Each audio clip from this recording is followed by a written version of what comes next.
How does a person learn to control someone so deep they don't even know they're trapped until it's way too late and getting out will cost everything? These are the questions we're answering today. And just a heads up, this story isn't about a monster. It's a story about a system that hunts vulnerable people, grooms them, breaks them down, and then uses them up until they're willing to do things they never thought they'd ever do. Stories like this are happening right now, in your city, on your block, maybe even to someone you know. So I need you to stay with us through this and listen to every detail, because by the time we're done, you're going to understand not just what happened, but how it happened. More importantly, how we stop it from happening again. This is the Black Docket, and this is the case of Falicia Blakely. And trust me, her story is going to change how you see love, control, and justice.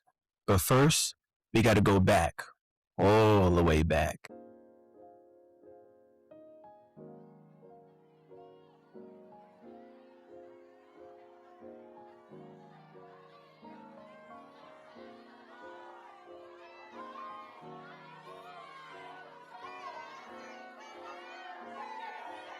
All rise. We are now on the Black Docket.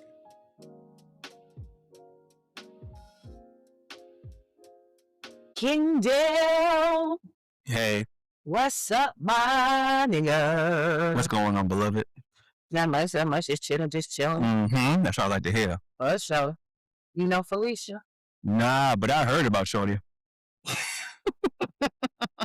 I'm going to keep it real. I heard about her. Okay, you heard about this one. This one that you might know a little bit. Actually, I know a very little because apparently there's some new stuff I didn't know.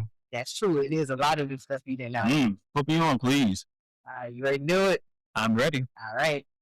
So we're starting this story in Duval, Jacksonville, Florida, on the east side of town. And on this side, the side right here, is not on any postcards. You know how Jacksonville got the beaches, they got the Jaguars and all the tourist stuff? Ain't none of that over here on this side. Jaguar fans don't come to this side of town much. This is a place that's for people that's from here, people who grew up here, people who didn't have a choice. This is where people are grounding, people are surviving. And this is where Falicia Blakely was born, in a house, not a fancy house. The kind of house that just sits in that Florida heat and absorbs it. The air conditioning doesn't work half the time. So when you walk in, you feel it immediately, the weight of the heat, just standing there. The heat ain't moving, it ain't circulating. It's just thick, heavy, and humid. That type of Florida heat that makes you feel like you just can't breathe. And this is where Falicia spent a lot of her time. Florida heat is the worst. Like that. It really is. That shit is the worst. It really is. Very suffocating. This was her grandmama's house. And if you walked in on any given day, doesn't matter, pick a day, any day, you would have seen her. Maybe sitting in a chair, maybe doing laundry, maybe just standing at the kitchen window looking out at nothing in particular. And every time you saw her, you would notice the same thing. A kind of exhaustion that goes deep within you. The kind where the only option you have is to take it down and make you feel better. And sometimes that just didn't work. This was worse than that. This was in her brain. She was bone tired, quite literally. The kind that comes from decades of holding things together. From raising kids who weren't hers, that didn't have mamas or daddies. From watching the cycle repeat itself over and over again. From doing everything yourself and still not having enough. From knowing that when you wake up tomorrow, it's going to be just as hard as it was today. That was her grandmother's life. And Falicia was watching all of it. An only child. No siblings that did it. No brother or sister to say, yeah, I understand what you're going through. It was just her. Watching her grandmother carry something invisible through every single day of her life. Her daddy, he was somewhere in Jacksonville, still on the east side, but he wasn't really in her life. He wasn't living in the house. He wasn't a constant figure at all. He showed up when he wanted to, the way he wanted to. And when he was done, he just went on about his business like nothing happened. He was struggling. Heck, he was on that C-Rack, and it had him by the head. Damn. And when you caught up like that, you're not thinking about your daughter. You're not thinking about what she needs or how she's surviving. You're thinking about your next hit. You're thinking about where the money coming from. You're in out of situations and in and out of trouble. And a kid, that's just another responsibility that you don't have the time to worry about. So Falicia learned early on to be happy with the time that she did see him. Maybe he'll pull up out of nowhere with a little money, take her somewhere for a few hours. She light up because at least he showed up, you know? But then he'll disappear again. And she just have to play it cool. Pretend not to be hurt. Pretend she didn't need him. But she did need him. She needed her father. She needed someone to teach her how to navigate the world as a young woman. She needed protection. She needed someone to say, that's not okay. You're not supposed to be doing this. You deserve better. He couldn't give her any of that. He was too caught up in his own demons. So she learned, if I needed something, I can't wait for him to provide it. Nobody's coming to save me. That's an awful thought. It is. That's an awful thought. It's reality, but it's awful. Yeah, Falicia had a mama too. And her mama, she was there. She was also around, but she wasn't really there either. She had her own life. She was doing her own thing. She had her own struggles, her own way of checking out when things got hard. And where did that leave Falicia? She tried communicating with her mama. She tried reaching out to her more than once. And when she wanted to talk to her about girl stuff, growing up, about what it means to become a woman, because your mama was once a girl, right? So who better to ask than my mama? But the mama in question, when Falicia called to have a chat, her mama was laid up in the bed with her boyfriend. This lady listened to her child pour her heart out and rolled over and said out her mouth, give me another year. Mm. Now, her mama was not on the C-rack. She was just a bad parent to be a bad parent. She was just bad for the hell of being bad, which is sucky. Yeah, I probably would be a little bit more convenient if she was smoking a rock. No, she was not fucking on. She acted like life was just something that can wait. Like her questions, her fears, her need for guidance, all could just be postponed until later. So Falicia learned something really early. Guess what? My mama not gonna save me either. So she continued watching her grandmama trying to hold things together and watching her mama and father trying and failing. She's watching the women around her who don't have men and they're struggling, right? They don't have enough. They're stressed. They're tired. But she's also watching the other women, the women who have men. And those women, they got things, resources, stability, someone to share the weight. Something clicked in a young Falicia. She understood in that moment, if she wanted something in this world, she was going to have to get it herself. If she wanted security, she was going to have to create it. If she wanted to be loved, she was going to have to figure out how to make herself indispensable. Nobody was coming to save her, and she internalized that completely. She was a smart kid, observant. She watched how the world worked. She watched the transactions. She watched the exchanges. She noticed what men wanted and what they were willing to give to get it. And she started thinking about how she can use that. She was 14 years old when she met the first of many men she would run game on. Now, this man, we don't know his name or any information about him. But what we do know is he was older, significantly older, old enough to be her granddaddy, Kendall. What? And he wanted something from her, or he thought he did. That sugar? He definitely wanted that sugar. And this is something that happens in our neighborhood often, and we have to start calling it what it is. This old nigga is a pedophile and need his ass kicked. Not even her mama, her daddy, her grandmama. Mr. Johnny needed his ass whooped from ass crack to appetite, messing around with a little girl. That's very perverted. Very. But we're going to keep it moving. We ain't going to give Mr. Johnny Brown too much. But I like Falicia because she knew at a young age, the longer you keep that little nipple to yourself, the better it would be for her. So she didn't give him no boo.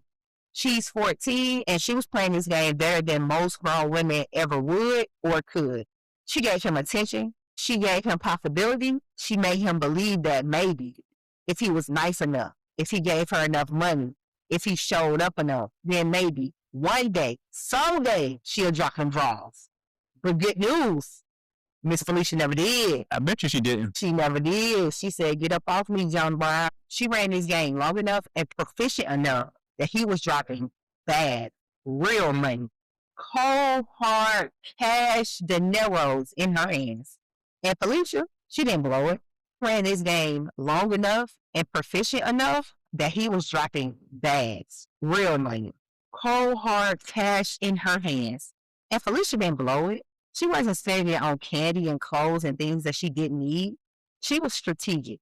She was calculating her funds and making sure she was spending it in the right way, because she was continuously thinking about survival at an age when most kids was thinking about homework and who was going to be their next boyfriend or girlfriend at school. She couldn't think about that because she was too busy being her own parent. She was buying her own school clothes, and not the cheap stuff, real clothes, name brand clothes. She had the money to buy the things that all the girls wanted. She was quietly letting it be known to anybody that could see her, I take care of myself. But she was spreading the love. She was also looking out for her grandma, putting food in the cupboard quietly, never loud. Grandma go to sleep, wake up, whole shit filled up. Jesus did it. Hallelujah. Because that's not something that needs announcing, right? If I got the money, I got to eat.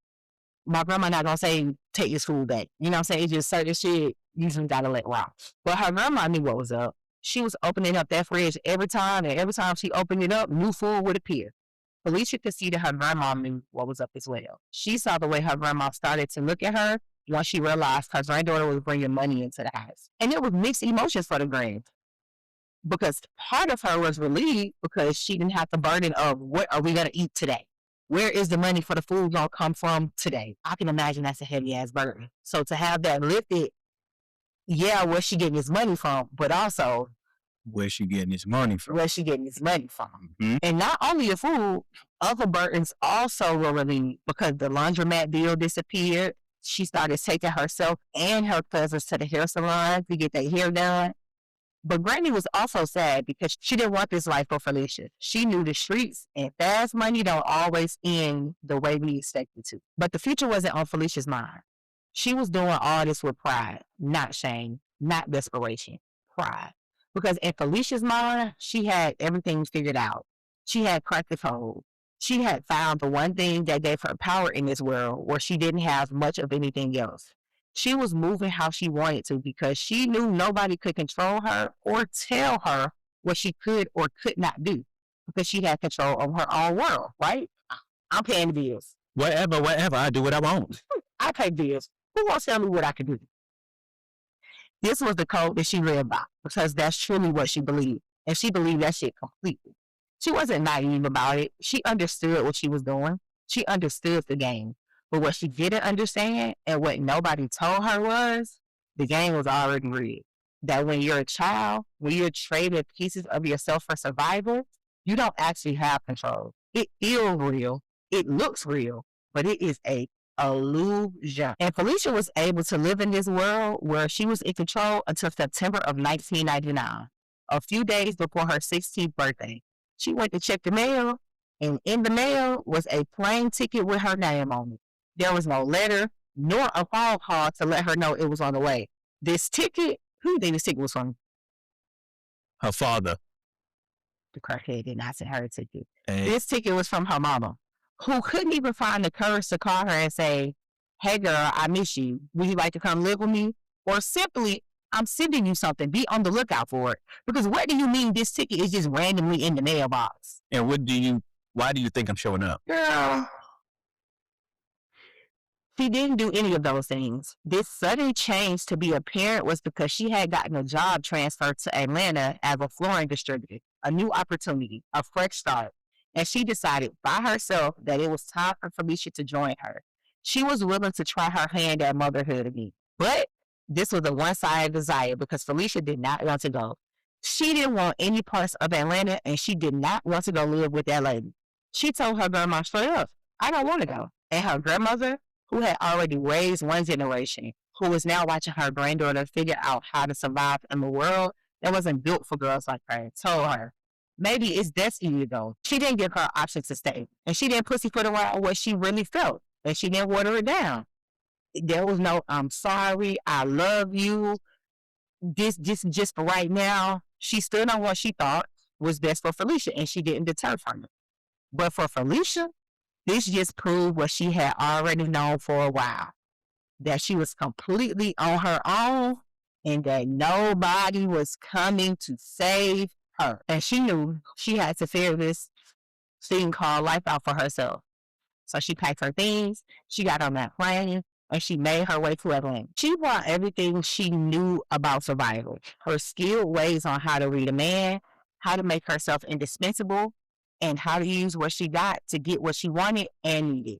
Because she was coming into this situation knowing her mother wasn't going to be able to afford her the lifestyle that she had given herself in Duval. But what she didn't bring was things that she really needed, which was somebody to tell her the truth. Someone to look her in the face and tell her that what she's doing wasn't normal, nor was it okay.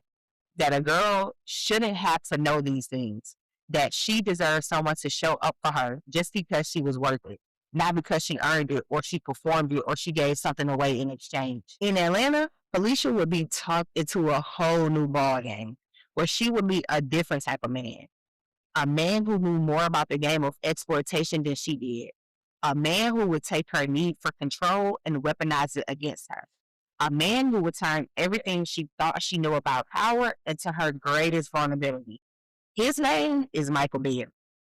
Her time in Atlanta started out like a hood classic. Her and her mama moved into a 2-bedroom townhouse in the Swats, and there was tensions, problems, issues between them from day one. Silent, unspoken, but very much present. She tried to do the right thing. She registered for school, but because she had been so deep in the streets of Duval, she had to repeat the 9th grade. And Miss Falicia wasn't feeling that at all. She had already lived so much more life than the other people in her grade, and she felt older than them by years. She couldn't go back to being a regular teenager, so she dropped out over her mother's protest. And she told her mama where they stood. Nobody controlled me before, and it won't be any different now. But she also knew she needed money, and she did what she had to do. So she went and got a job at the Taco Bell across from Greenbrier. And she was a good employee for what it was worth. And she worked her way up. She was personable, and she met tons of people. And the people she started meeting started to tell her about how they was making crazy bankrolls at the club. Real money. Sums of money she would never see making Mexican pizzas at Taco Bell.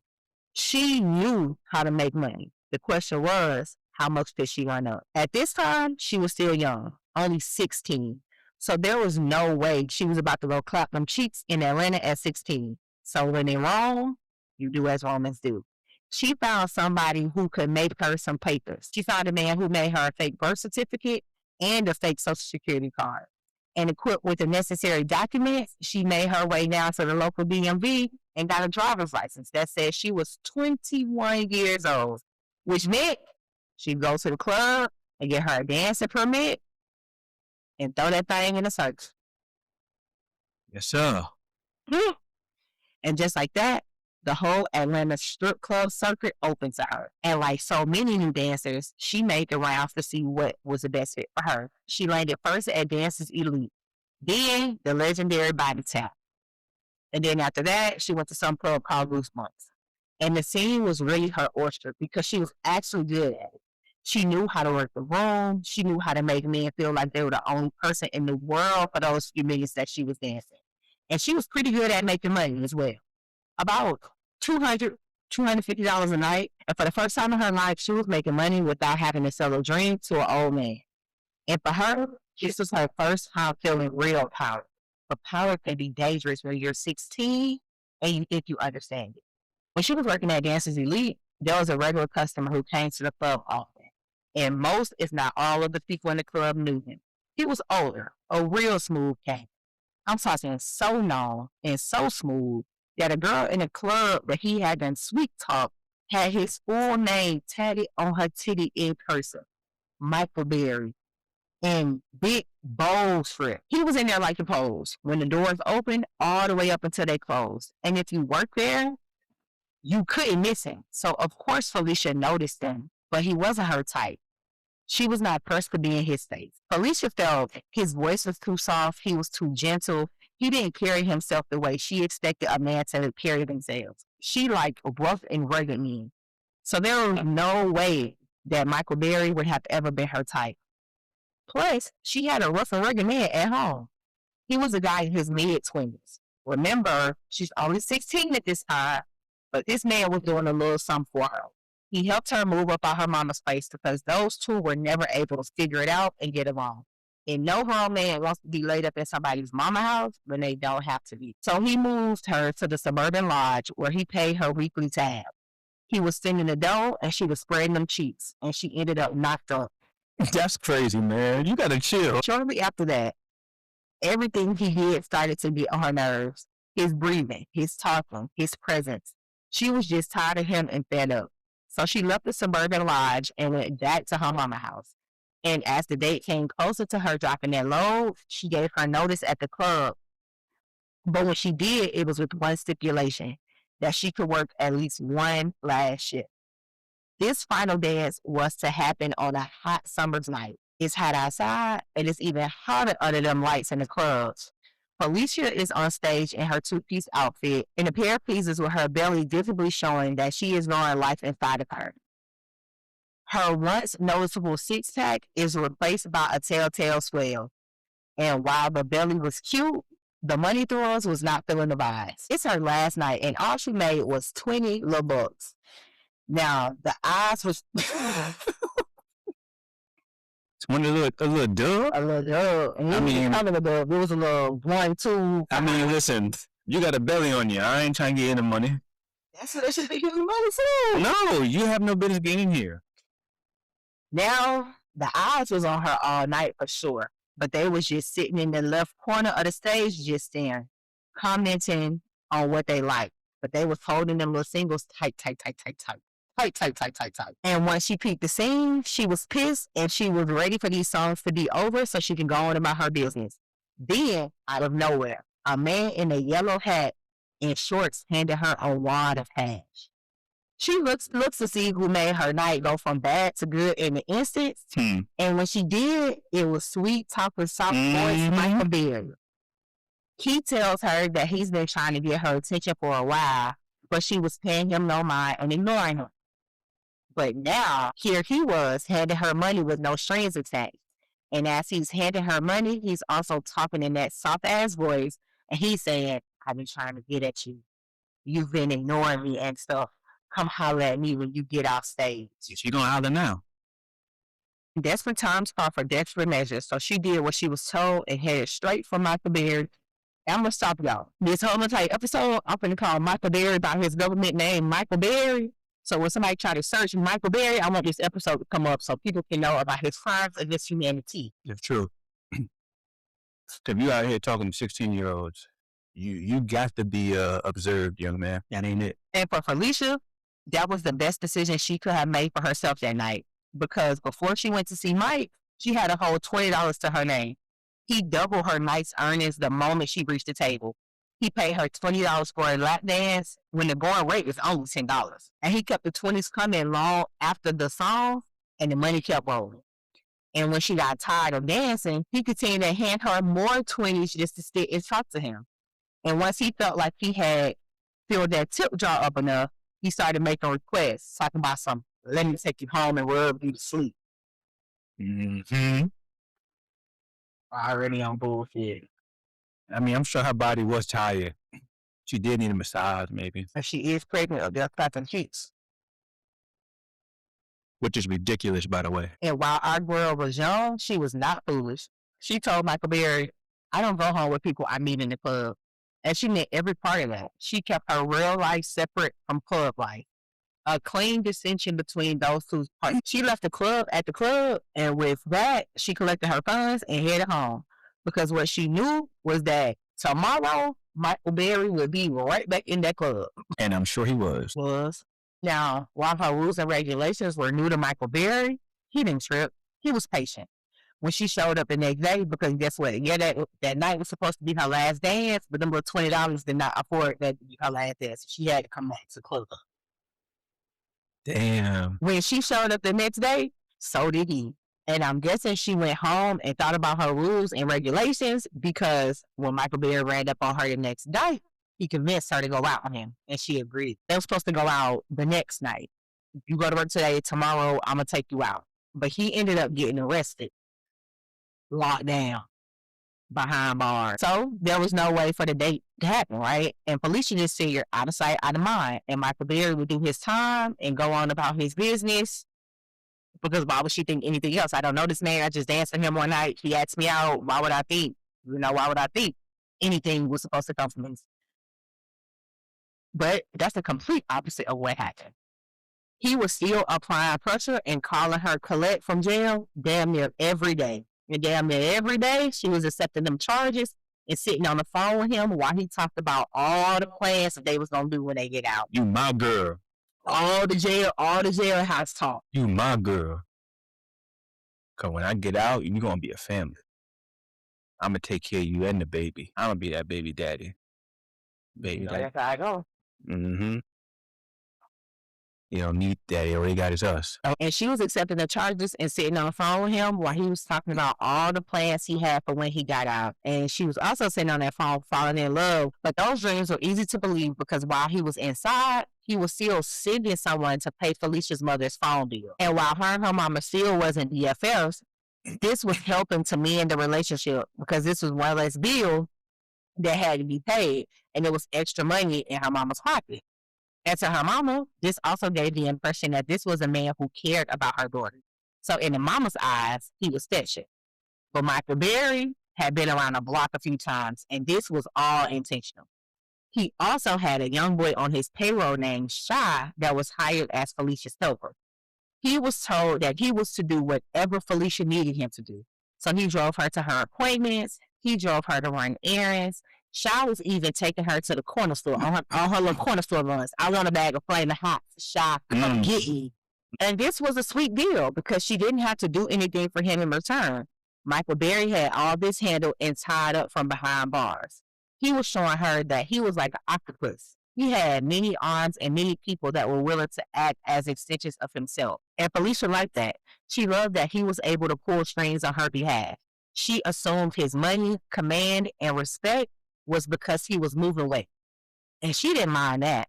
She was loving the idea of being a dope man's girlfriend. She was pregnant and lonely, and Michael Berry from his jail cell was the only one showing up for her. And on December 30th, 2000, Falicia gave birth to a boy. She named him Michael.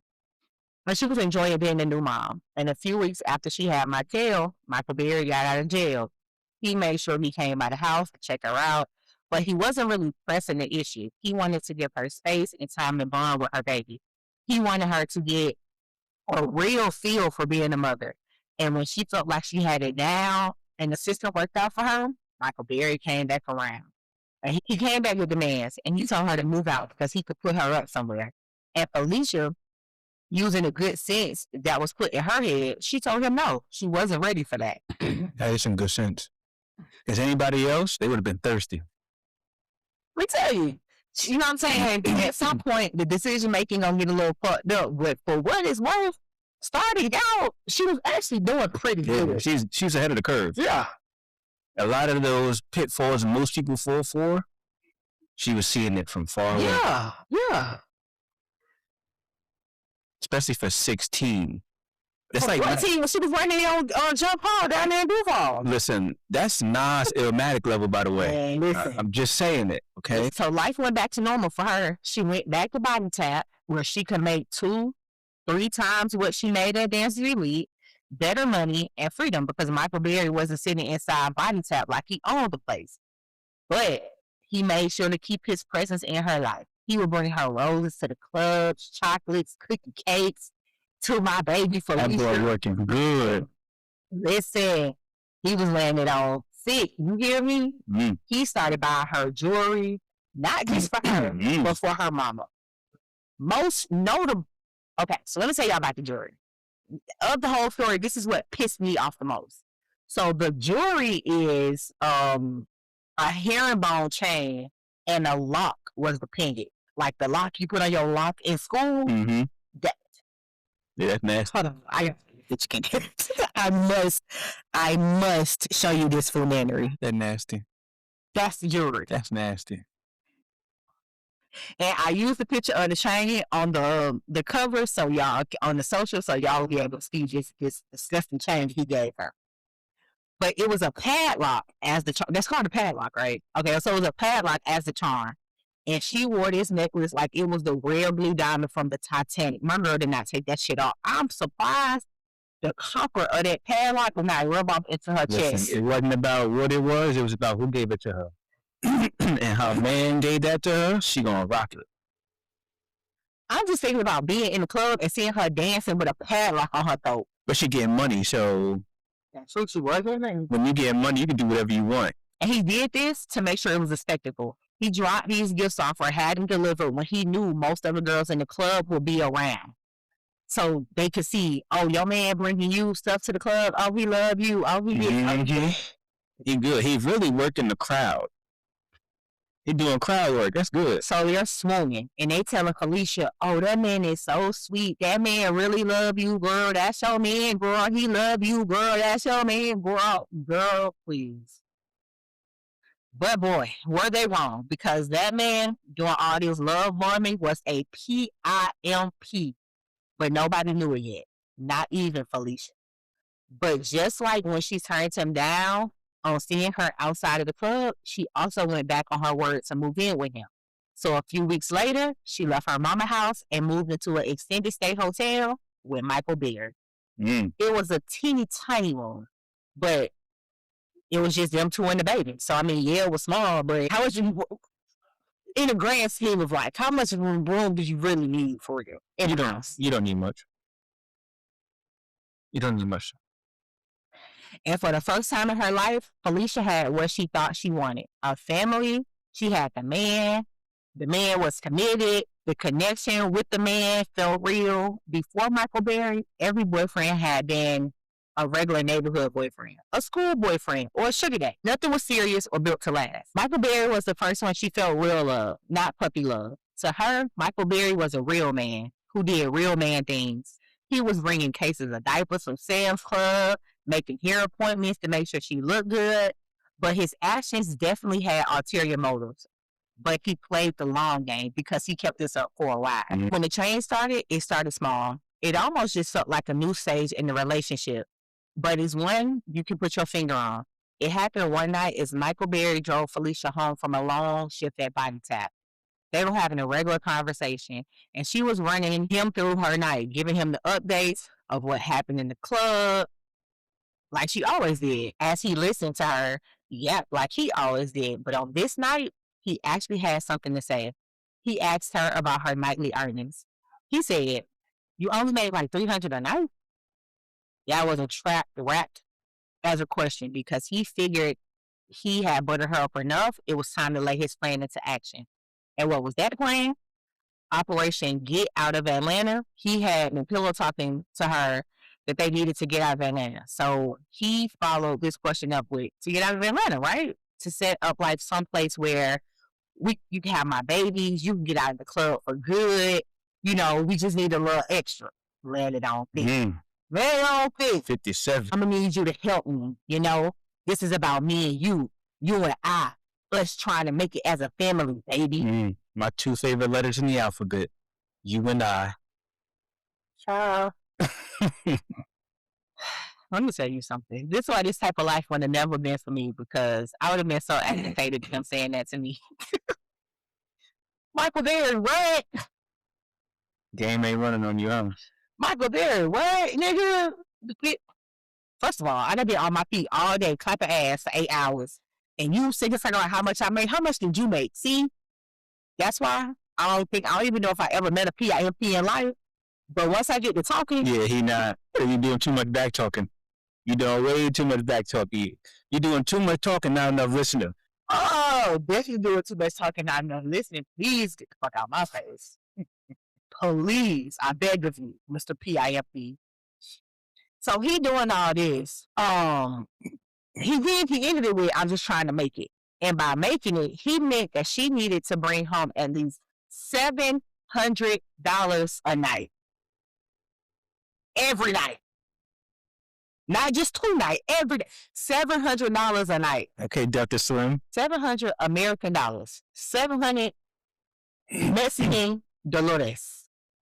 Maybe 1,400 pesos? I don't know how to do the conversions, but that is an absurd request to ask of a 16-year-old. She was already dancing 6-7 hours a night and only making $300. on a 300 on a great night, on an excellent night. 300 when it's something in town and niggas just got money to throw.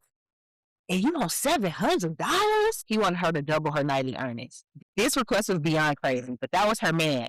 And this man loved her. So she didn't get upset. She started asking questions for clarity. How am I going to bring home $700 a night by just dancing? I ain't got it like that. This nigga opened his mouth and told her, I don't know. You think about it. And he said it in the calmest, most patient voice ever, like he was just singing out loud.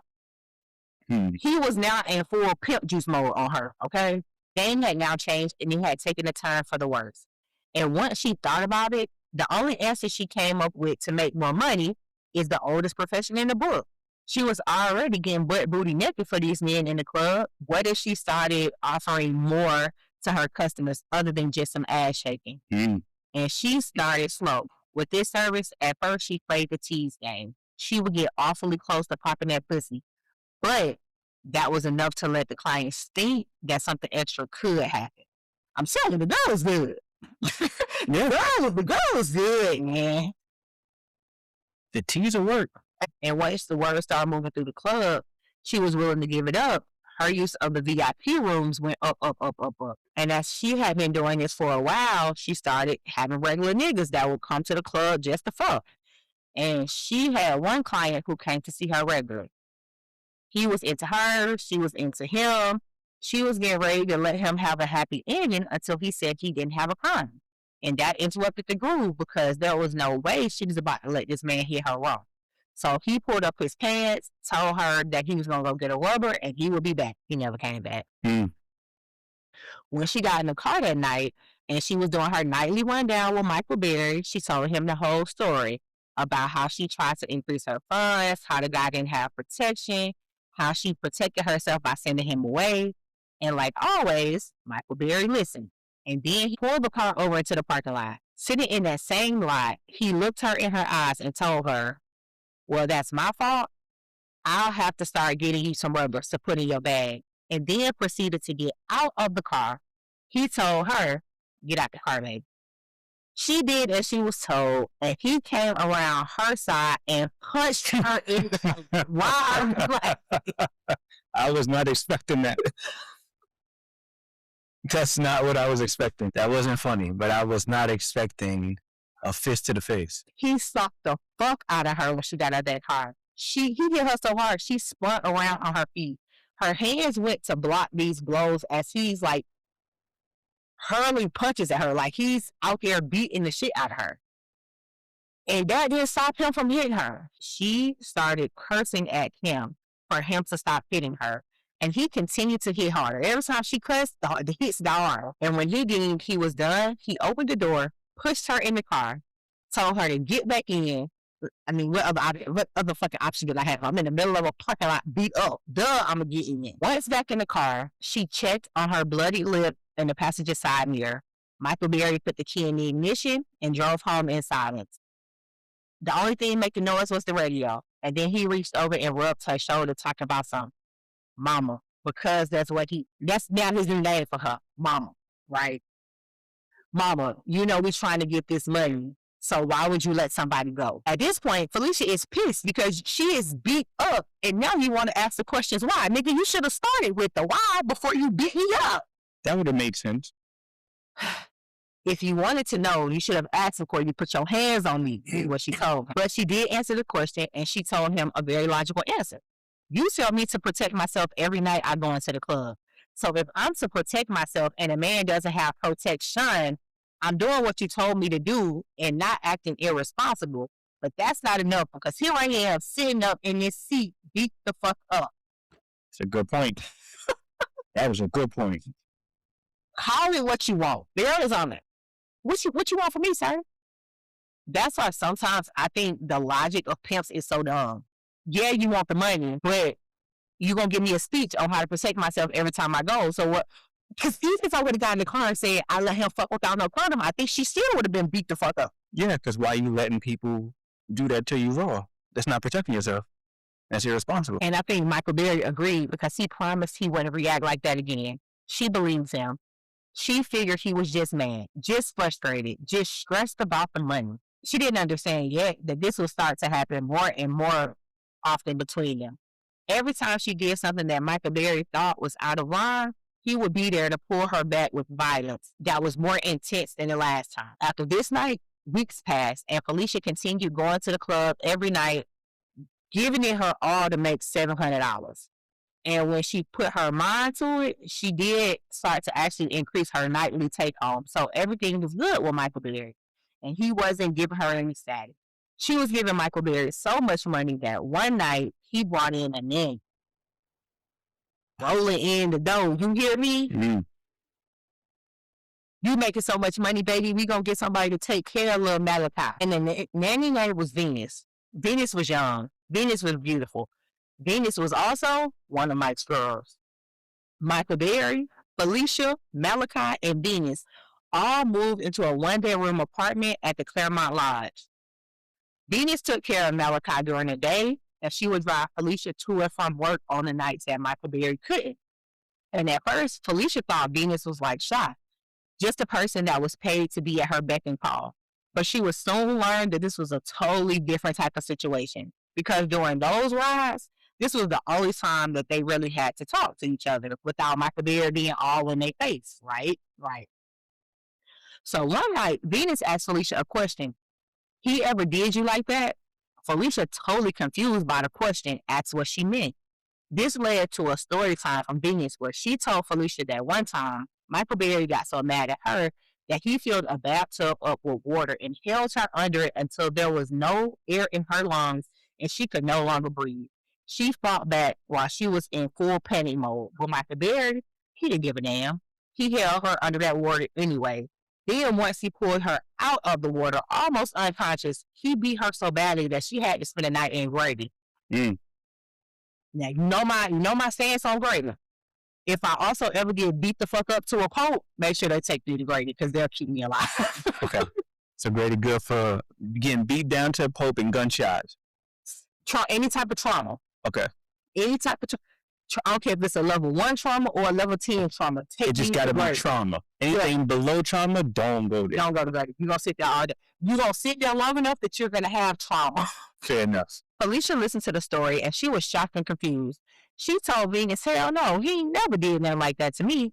But Venus kept talking and telling her story after story about Michael Berry, about his mood swings, about his need for control. Falicia got quiet because the stories that she was telling got worse and worse the more she kept talking. And she eventually mustered up the words and started asking questions because something clicked in her head and now she's putting 2 and 2 together and she is getting 2200. It was becoming increasingly clear that Michael Berry and Venus used to be together the same way that her and Michael Berry are currently together right now. And he had the same type of relationship with multiple girls that had once lived in the house with them, like Venus is currently doing. Girls who gave him money, girls who he controlled completely. And it was in this moment that she realized Michael Berry wasn't her boyfriend at all. Michael Berry was her pimp, and she was just one of his girls. Listening to these stories made Falicia livid. So when Michael Berry made his way back to the house, she confronted him. And do you think Michael Berry denied anything? He did not. What he did was try to reframe it. He told her, you don't work for me. We in business together. Me and you and me, we hustling.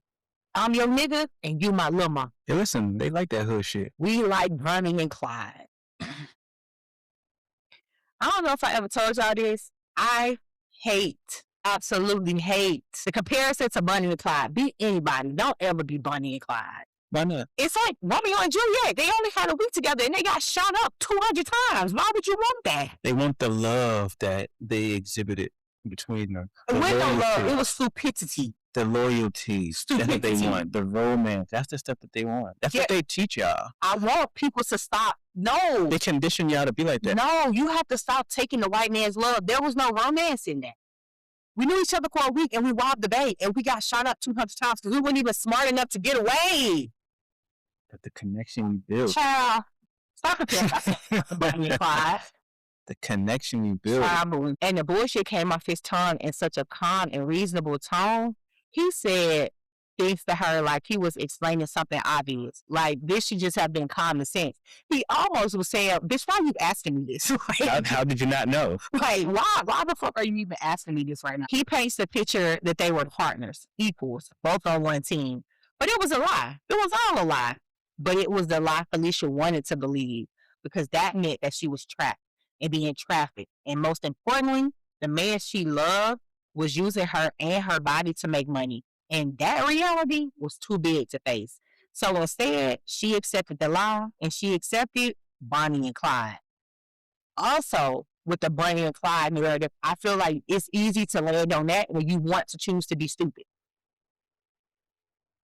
I choose to be stupid, so we're going to be Bonnie and Clyde. Mm. And once Michael Berry had her mind and had her fully invested into his program, he began training her on a new perspective, because now she's already accustomed to bringing him all her money. So now it's time to grow on that. He started to explain to her that men who paid for sex had money to burn, and they could be sloppy and would inevitably slip up. He continued to explain to her that there were other ways to meet that $700 a night quota besides dancing. He also told her that she needed to keep her eyes open in the club on everything that's going on in there, and even on what the other dancers was doing. This one conversation would be the ignition that's going to lead to the destruction of Falicia. And with a whole new perspective, one night at the club, it was a slow night. So far, she had made about $300, and she needed $400 more to hit her nightly quota. She's sitting in the locker room at the club when she noticed another dancer who was having a great night. She had been dancing. Sister was working the flow, song after song, outfit change after outfit change. And when the girl came to the dressing room to freshen up, she put her money bag in her locker and left it open, not thinking anything of it. Falicia, minding the business that wasn't hers, started looking in that girl locker, where she saw 50s, 20s, 10s just sitting in there. And Falicia seized the moment and reached in and took it. And not all of it, just the larger bills. $500 in total. And then she added it to her all $300 she had already made. And for tonight, she hit her quota. I can find no information on this situation, but I know that girl wanted to beat Falicia ass from ass. If she found out that it was her. True. That's true. $500? That's a lot of money. Man, what? She figured she had done enough for the night, and she called Michael Berry. She was ready to be picked up. When he got there, Falicia ran to the car. I'm talking about full flat. Sha'Carri Richardson ran to the car. She was so happy. Because she was ready to put the whole $700 in Michael Berry's hand. She couldn't wait. She wanted to slap that bitch on the table. How folks be slapping the cars and they be playing spades. She was so lit. She had a whole plan in her mind on how she was going to get him. And when she did, she felt something that she never felt before. An adrenaline rush, a high. And it all came from the excitement she seen in Michael Berry's face. He liked it, and she liked whatever he liked. And being the master manipulator that he was, Michael Berry saw that hunger in her, the willingness she had. And he knew he could trust her. So he expanded the operation and expectations of Falicia. He told her that he now needed and expected her to bring home other dancers from the club, because two girls together can make a lot more than two on their own. And Falicia did what she was told. She became a recruiter, and a damn good one at that. The operation was running smoothly. Michael Berry was setting quotas for several girls, and he put Falicia in charge. She was no longer just a part of the operation. She was now managing the other girls, collecting money, and giving direction. They were selling it so good, Michael Berry was putting them on the road. This is now interstate high class. It wasn't always on the up and up. And I think part of it was because they were going to places where it was second nature to sell that thing. And one of the places he loved to send them was Miami. And on one trip to the 305, they did not make the quota that Michael Berry gave them before they hit the road. And when they touched back in Atlanta with less than what Michael Berry was expecting, he beat Falicia so bad, worse than any beating she had gotten before this. She lived to please Michael Berry, but this was so bad that she actually thought about leaving him, running away from him and disappearing with her baby and just living a regular life. That means he had to beat the fuck out of her. Yeah. But the next day, Michael Berry had a surprise for her. Before she could put her plan into action, He came in the house with every working girl's dream. He had a brand new black mink coat down to the floor with the hood and a coach purse. I don't know if stripping is the same as like streetwalkers, but you get them streetwalkers a phone, baby, they finna walk from Slauson to Boston. That's a long walk. Jeez. They gonna walk from Spain to Maine in that coat, okay? Okay. Name is crazy. They is gonna do it in that fur coat. But he wasn't done showering his favorite girl in gifts, because the day after, he handed her the keys to a brand new champagne color Suburban. He laid it on thick like 57 Himes. Hey, man. And I know she wasn't going nowhere after that. And I know she had lived a lot of life up until this point, but I want y'all to remember that she's only 17. She's had plenty money. She had a man on her side. She had girls working for her who was willing to do whatever she told them to do. Whatever it is, in her mind, she was living like the people on TV. Not even in her mind. Like, she definitely was living like the people on TV. She was mama, Michael Berry was daddy.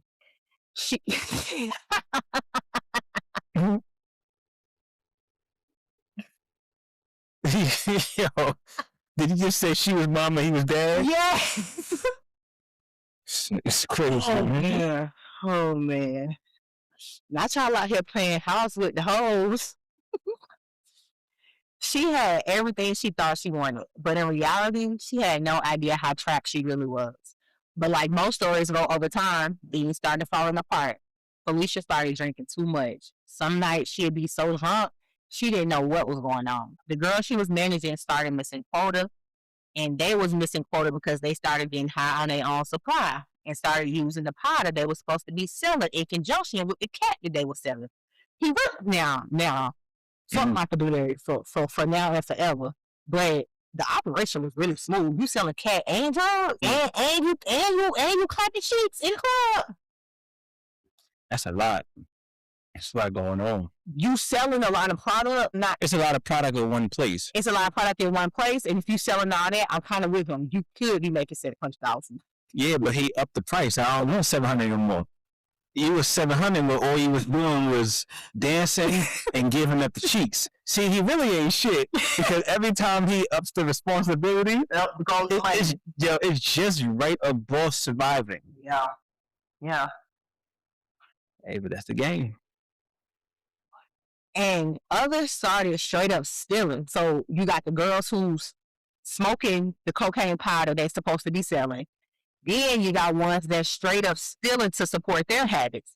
And when quotas weren't met, it was Falicia who had to make up the difference. And Falicia who got the beating because her girls wasn't doing what they were supposed to do. That's right. That's crazy as fuck to me. You the manager. That's crazy.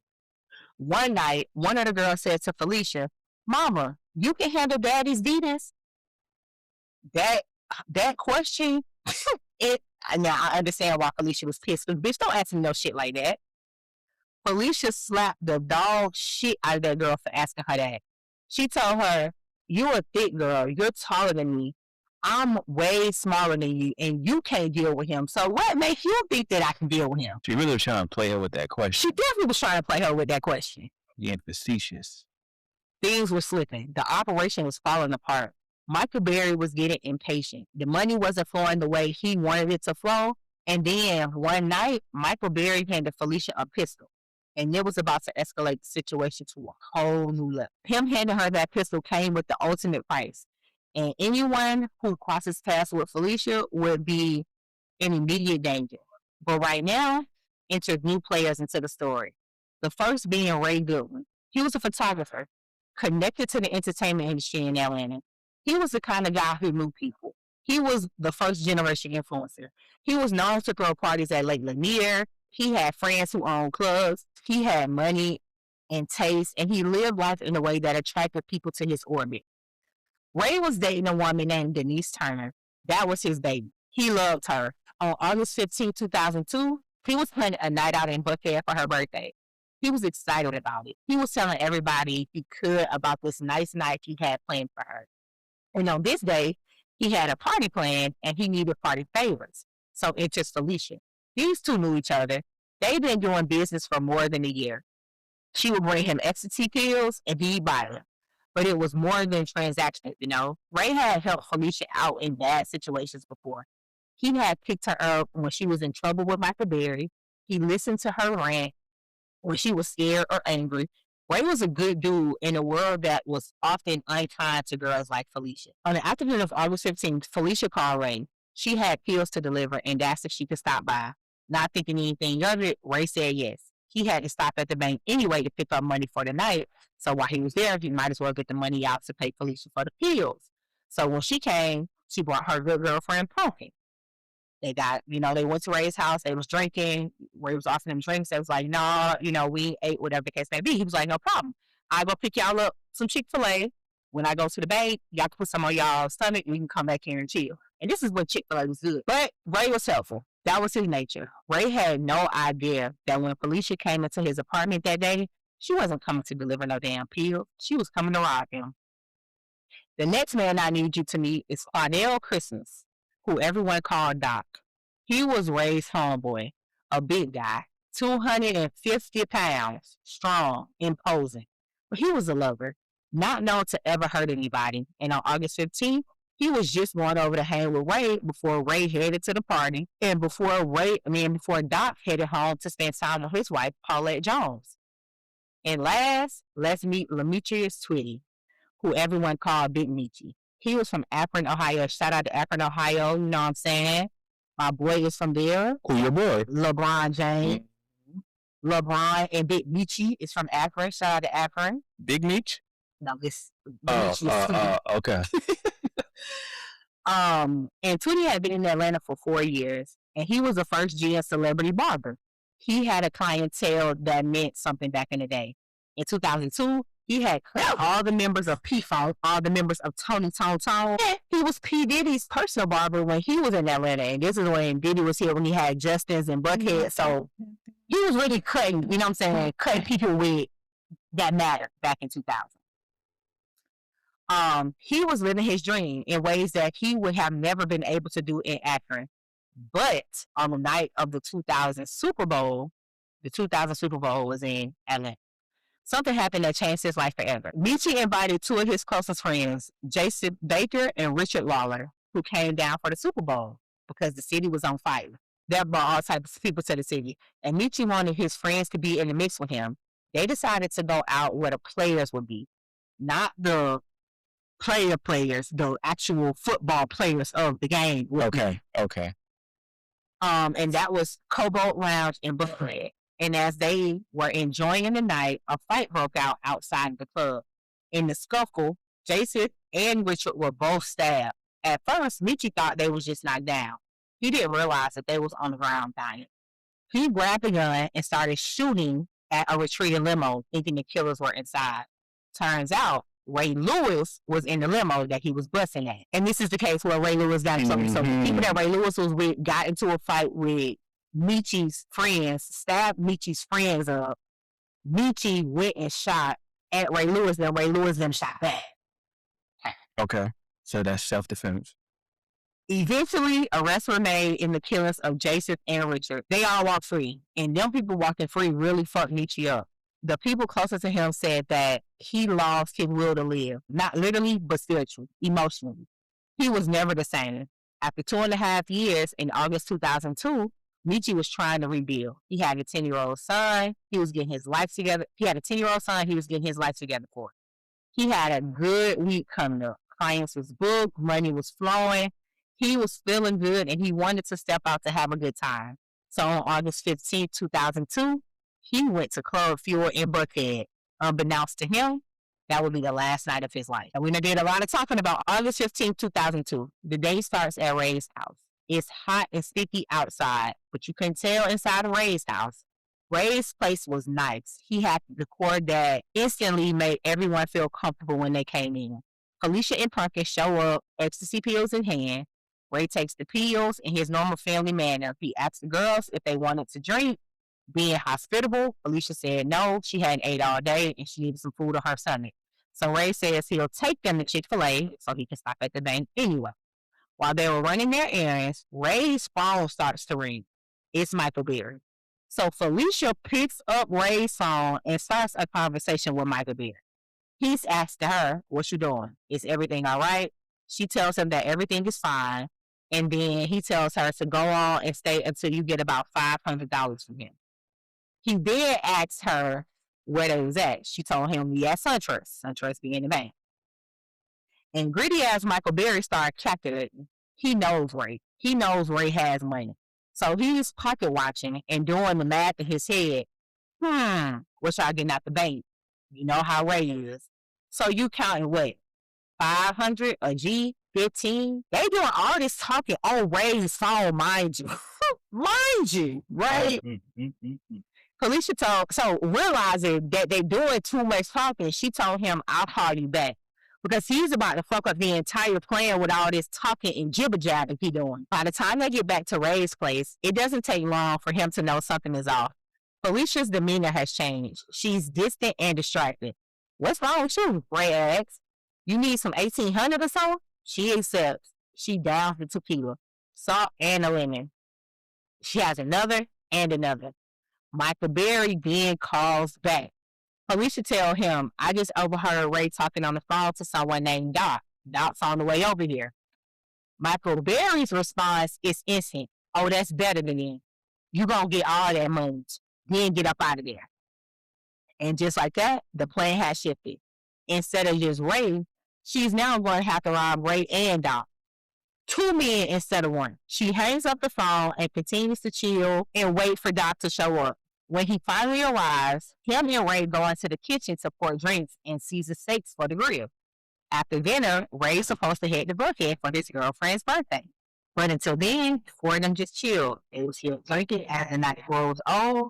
And by now, Falicia is 3 shots in. And she thought, what the hell, give me another one. Because now she's feeling it. She's feeling the numbness, which is exactly what she needs to pull off what she knows is ahead of her. A good hour passes. Then, Michael Berry calls back again. First thing got his knock. Do you love me? Falicia didn't respond immediately. Then he goes, I don't think you love me. Because if you love me, you'd have done it. We could be gone by now, mama. We could be in the wind. We could be gone by the time the sun goes down if you just do it and come on. His voice is calm and patient. The text is crystal clear. If you don't do this, I'm going to hurt you. Why don't you got no love for the game, he asks. Hey, bother. What's wrong with you? You don't want me no more? No, Mike, it's not like that, Falicia says. Yes, it is, he said. I made you. I gave you everything. I paid for your jewelry, this stupid-ass padlock necklace on her neck. I bought you a Suburban. And now you're going to do me like this? You understand me? You're going to do this because you love me. Falicia stretched out on the floor behind the couch by the stereo. She turns up the volume. She wants to mask the conversation. She wants the noise to drown out what she's about to do, or at least what she's about to think about doing. She reaches into her purse and wraps her hand around the cold metal of a .32 caliber pistol that she had in there. She starts fiddling with it, moving the clip in and out, in and out. And because she's sitting behind the couch acting weird, Doc turns around, because fuck is you doing behind her? True. And that's when he asked her, what the hell you over there doing with that gun, girl? He asks. His voice isn't aggressive. It's a legitimate question, a concern. Put that gun up, he says. There ain't no bullets in here, Falicia said. Her voice is sweet, almost innocent. The clip's right here. She's lying. There are bullets. There are definitely bullets. Doc waves her off. He's not worried. He turns back around to make a phone call. He's on the phone with his homeboy G. Falicia phone rings again. Who is it? What's the nigga name? Michael Berry. Definitely Michael Berry, punk ass. You still ain't do it yet? See, I knew you ain't love me. Man, that's exactly the type of time he on. Pleasantries out the window. Listen here, he tells her. Get yourself together. Pull that trigger. Wipe everything down and come on. Because you're just making it harder than what it has to be. Y'all got something going on I don't know about? Well, if I make it over there, I'm going to kill all y'all. All y'all. It's a done deal. Because you don't love me like you say you love me. You just wasting my time. Boom. Bang it on. Doc is still on the phone talking to G. Ray and Pumpkin are playing on the computer, and they sitting in front of Doc, facing the glass doors that looks out on the sky. Like, that looks out of the skyline, right? Now, everybody back is to Falicia. Falicia called Michael Berry back. She watches her little Sprint phone when it rings. The face lights up green, and then when somebody answers, the seconds start to tick. So she had the phone to her ear to know when he picked up the phone. Mm-hmm. Michael Berry picks up. She sets the phone on the back of the sofa behind Doc. She watches as the seconds tick and tick and tick. And then Falicia lifts the pistol to the back of Doc's head. Doc must have heard something. A click, a shift in the air, a sixth sense that something terrible was about to happen. Because he spins around. His eyes meet hers for just a second. And in that second, Doc understands. He's about to die. He knows in that moment.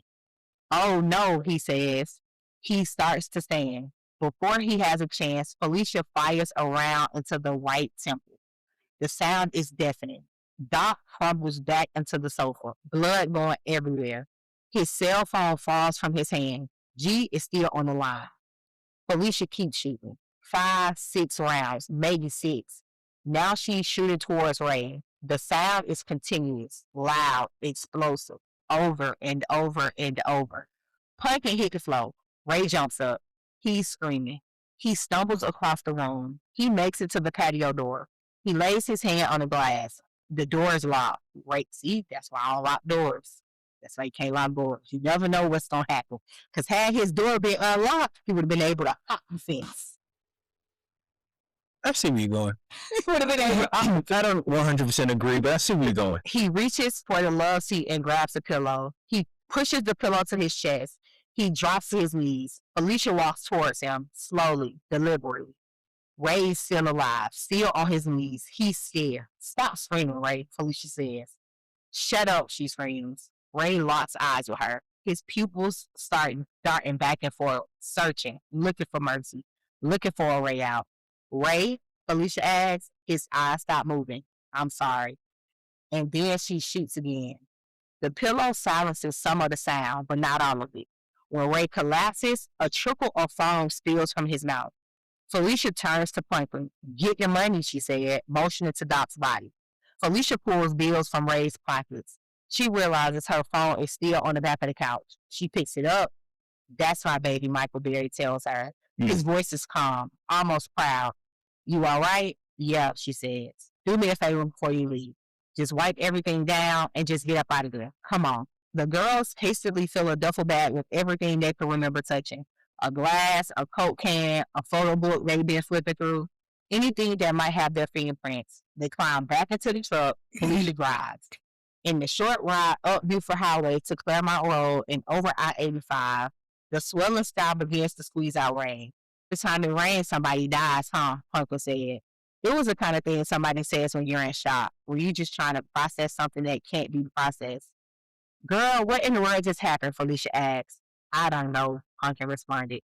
Pumpkin has the men's money in her hand as she counted. Like, yeah, these niggas dead, but count this shit up, sis. When Falicia and Pumpkin made their way back to the hotel, Michael Berry was waiting for them, waiting for the money, waiting to see what his girls had done for him. They walked in, and he immediately hands Falicia a blunt. Mama, you wiped everything down, right? Yeah, she said. He took the money they stole for the night and told him he was going out. He was hitting the train off Metropolitan. He told Falicia that he would also see about getting another room for the night, somewhere they could lay low. But once he left, he was taking a while, a long time. So Falicia called his cell, and when he picked up, she heard girls screaming in the background. She immediately knew that something was wrong. Then Michael Berry finally picked up, and when he did, it was some bull-ass shit. First thing got his mouth. The money is gone. I got robbed. The money she killed 2 men for. The money that was supposed to make everything okay. The money that was supposed to prove her love for Michael Berry was gone. Do you think the money was wrong? Because I think he was lying. I think he was definitely lying. My God, Falicia said, this could not be happening. Michael Berry came back to the hotel with no dope and no money. He kept repeating to Falicia that she couldn't go to sleep until she got it back. Fuck you mean until I got it back. Nigga, I didn't get robbed. I did my part. All the work she done would be for nothing. All the blood, all the screaming, all of it would be for nothing unless she found someone else to rob. You need to hit another lick, he told her. And Falicia, broken down, exhausted, traumatized by what she had just done, said, okay, I'll do it. But to herself, she thought, no way. I'm not pulling the trigger again. She had a plan. She'd trick off with somebody. She'd get some money from a John, then steal the rest. No more killing. She couldn't do 3 men. She just couldn't. But Michael Berry kept driving home the point. You can't go to sleep. You can't rest. Not until that money is back in my hand. Moving on, pure deprivation. Falicia and Pumpkin got dressed and headed out for a night on the town to look for a new mark. They decided to go to Club Fuel, and they chose to wait for the let out to find their mark. And standing outside, they noticed a man, Demetrius Big Michi Tootie. He was dressed well, rings on his fingers, a chunky diamond in his ear. He looked like money. They weren't immediately interested, but then a little while later, they ran into him again at the IHOP parking lot on P Street. And at that point, Falicia and Pumpkin decided he would be the next one that they ran this plan on. They all ate their Rudy Tooty Fresh and Fruities from IHOP and headed back to Michi's place in Clarkston, in a second floor unit inside a wooden complex on Lakeshore. It was nice, private, quiet. They smoked some blunts, they hung out. Falicia gave him head. Pumpkin busted open for him. And as Michi drifted off to sleep, Falicia and Pumpkin rummaged through his apartment looking for cash. Making all this motherfucking noise, Michi woke up. He realized what was happening. He started to scream. Calm down, Falicia told him. It's not going down like that. Nobody's going to hurt you. Just stay calm. But Michi is panicking.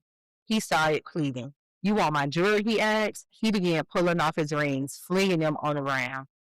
Pumpkin crouched down and picked them up one by one as he was throwing them bitches. He had lunged for Falicia, trying to stop her. And when he lunged, she pulled out that gun and she shot her. Again and again and again. 5 times. She just let go on the trigger and emptied the entire clip. But this time, they was messy. Wasn't any music, no pillows to drown down the music. And then a neighbor heard the gunshots. All 5 of them, around 2 or 3 in the morning. They took his rental car, a gold Maximum, $600 in cash, and drove away. These murders that she's committing, the money she's getting off with ain't worth it. Ain't worth it. Ain't worth it. Because they didn't say how much she got from the first joint. They got 500. They got 500 from Ray. They had like 150 from Doc, and so it was $1,200 in total. Come on, man. For 2 bodies, that's not enough. 3 bodies, $1,200 and a gold Maximum. That's not enough. And some rings. That's not enough. That's not enough. On August 15, 2002, Ray's sister Smokey was leaving Lennox with her boyfriend, Sam Flowers, when her friend G caught her. G was panicking. He said he was on the phone with Doc and he heard about 5 or 6 gunshots. G had stayed on that line for a good 10 minutes after the gunfire just to kind of figure out what the fuck was going on over there. He heard what sounded like someone gasping. He said he heard girls' voices saying, get the money, get the money. Smokey hung up and called her other sister, Sharita. Sharita was sure. Ray had called her around 8 p.m. and told her that Doc was at his apartment. No way that he's dead, Smokey. Like, I just talked to him. He can't be dead. That's not possible. Not Ray. So she and Sam turned around. They figured they would head to Sam's house to get change. You know, she'll keep trying to call Ray. Maybe he's just busy. Everybody know he got this party in Buckhead he's getting ready for. My brother not dead. He's just busy, you know? So she kept calling, but Ray never answered. So by 10 o'clock, his sister Smokey decided to head to his apartment in Decatur. The writer was excruciating for Smokey because she had already lived through the worst thing a person can experience. She watched her best friend, that she calls her sister, be murdered by somebody she loved. In 1991, her sister's boyfriend shot her from behind over and over again in the head and in the back. So she already lost her sister, so the thought of losing her brother was incomprehensible. When Smokey saw Doc's truck parked in the front, her stomach dropped. She made Sam go inside. Sam knocked on the door first, no answer, but the door wasn't locked. He peeked in. Just to the left of the door was the couch. Doc was sitting on it, slumped over. He looked like he passed out. Sam didn't want to go inside, so he yelled at Doc from the doorway. Nothing. He grabbed a bottle of water from the car and ran back to the house to kind of splash it on Doc's face. That's when he noticed the blood on Doc's neck. And there was another body on the floor on the far side of the couch, laying on his back next to the sliding door glass, holding a couch pillow to his chest. It was Ray. Sam went back to the car. They're here, he told Smokey, but they gone. They dead. After Smokey heard that, she lost it. Smokey had to call and tell the rest of her family. She called their other sister, Sharita, 2 days after Ray and Doc had been found. Gloria Tweedy returned to Akron on Sunday morning, August 17th, after attending a gospel music workshop in Detroit. She was running errands, and she pulled into her driveway when her phone rang. It was Mark Shelty, her son's friend. She picked up, and he said, "Nobody has seen Michi since Thursday." Gloria's stomach dropped. She told Michi just a week earlier when he came to Akron to bring his son back, before he had to go to Atlanta. Gloria and Michi talked until 4 in the morning. And he told her things were going well and that he was just happy. Almost an hour passed. Then the phone rang again. It was her godson, Marlon. "Did Marshidi call you?" Miss Gloria told him no. Marlon lost it, and Gloria knew. "No, Gigi," he cried. "No, I gotta go." Within minutes, Marlon's mother was at Miss Gloria's door, and Gloria knew before she even spoke that her son was gone. So after Falicia and Pumpkin left Michi's apartment that night, they had stolen his maximum at $650. They thought they were in the clear. They had money, they had a stolen car, they had gotten away with 3 murders in less than 24 hours. But Michael Berry didn't see it that way. His greed had reached unthinkable levels by this point. Still pissed off from getting robbed and getting all of his shit taken, the money that they got from Michi still wasn't enough, and that made Michael Berry furious. He made it clear she wasn't done. Now, mind you, they 3 bodies in, been drinking, been smoking, done been to the club, done stood at the layout, went back to Michi's house, done got fucked on, drunk some more, smoked some more, and still ain't been to sleep. They turned up. Man, too turned up. You hear me? Now, I'm sure minus the 3 bodies, I done had some nights like this, but I knew by the time Sunday, Monday came, I'm not moving. I'm not going outside to do any sort of fraternizing for a week. Fraternizing, I'm not even getting out of bed. Like, please don't talk to me. Michael Berry boldly told Falicia, "You need to hit another lick." And at this point, she's already 3 bodies in. So this isn't sounding as impossible and kooky as it should have sounded to her. Her mind was already broken. Your sense of right and wrong is already shattered. So for the next week, while police are scrambling to figure out who these girls are, Falicia and Pumpkin were out doing something else. They went on a robbing spree. And not just one place, multiple places. They decided to pick low-hanging fruit. And what was the low-hanging fruit? The Mrs. Winners around the city. Starting with the one in East Point that Pumpkin used to be the shift manager at. Now, that was the stupidest shit they could have ever done. They hit the one in East Point that she used to be a shift manager at. Now, this is low-hanging fruit because she knew the layout and she knew how the restaurant ran. But because she used to be a shift manager, she also knew how the money was being handled. And not just at her location, but at all the locations. So they hit East Point. Then they made their way to the ones in Decatur.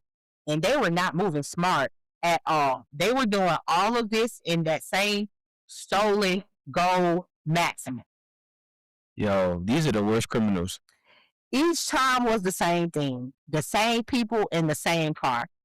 It was reckless. It was desperate. And it would eventually get them caught. It was only but so many Mrs. Winners in the city to begin with. You know what I'm saying? Like, at most, at their height, they might have had 10 locations. And if you're hitting all of them, by the time you get to the 3rd one. Multiple in a day. We driving from East Point to go to the one on Covington Highway. That might take you, what, 40, 30 minutes to get there? If that. Please. It was only so many Mrs. Winners in the city. So eventually, owners and managers started talking and comparing notes. They started warning each other. There's a bulletin going out. 2 black women, gold maximum, armed robbery, watch out. And Falicia and Pumpkin, they still moving like they motherfucking Mr. Untouchable. Meanwhile, the police investigation is happening in real time. Less than 5 hours after the murders at Ray's apartment, 2 DeKalb County police detectives made their way to Goosebumps, the club Falicia used to work at. They scooted in just before last call, around 3:30 in the morning. And they were moving fast because this was a serious situation and they got a hot lead from someone who called in and told them not only about the murders, but about the 2 girls that had been in the house with Ray and Doc. So they weren't smart at all. Doc on the phone with G. I'm not a nigga. I know how niggas talk. Yeah, we in here with these 2 stripper bitches. You know, that one time we was at Goosebumps, that bitch that had the stupid ass padlock on her neck. Like, you are super dumb. Like, it don't take a lot for us to know who you are, sister. So G already, it wasn't like it was just girls in there. They knew who the girls were.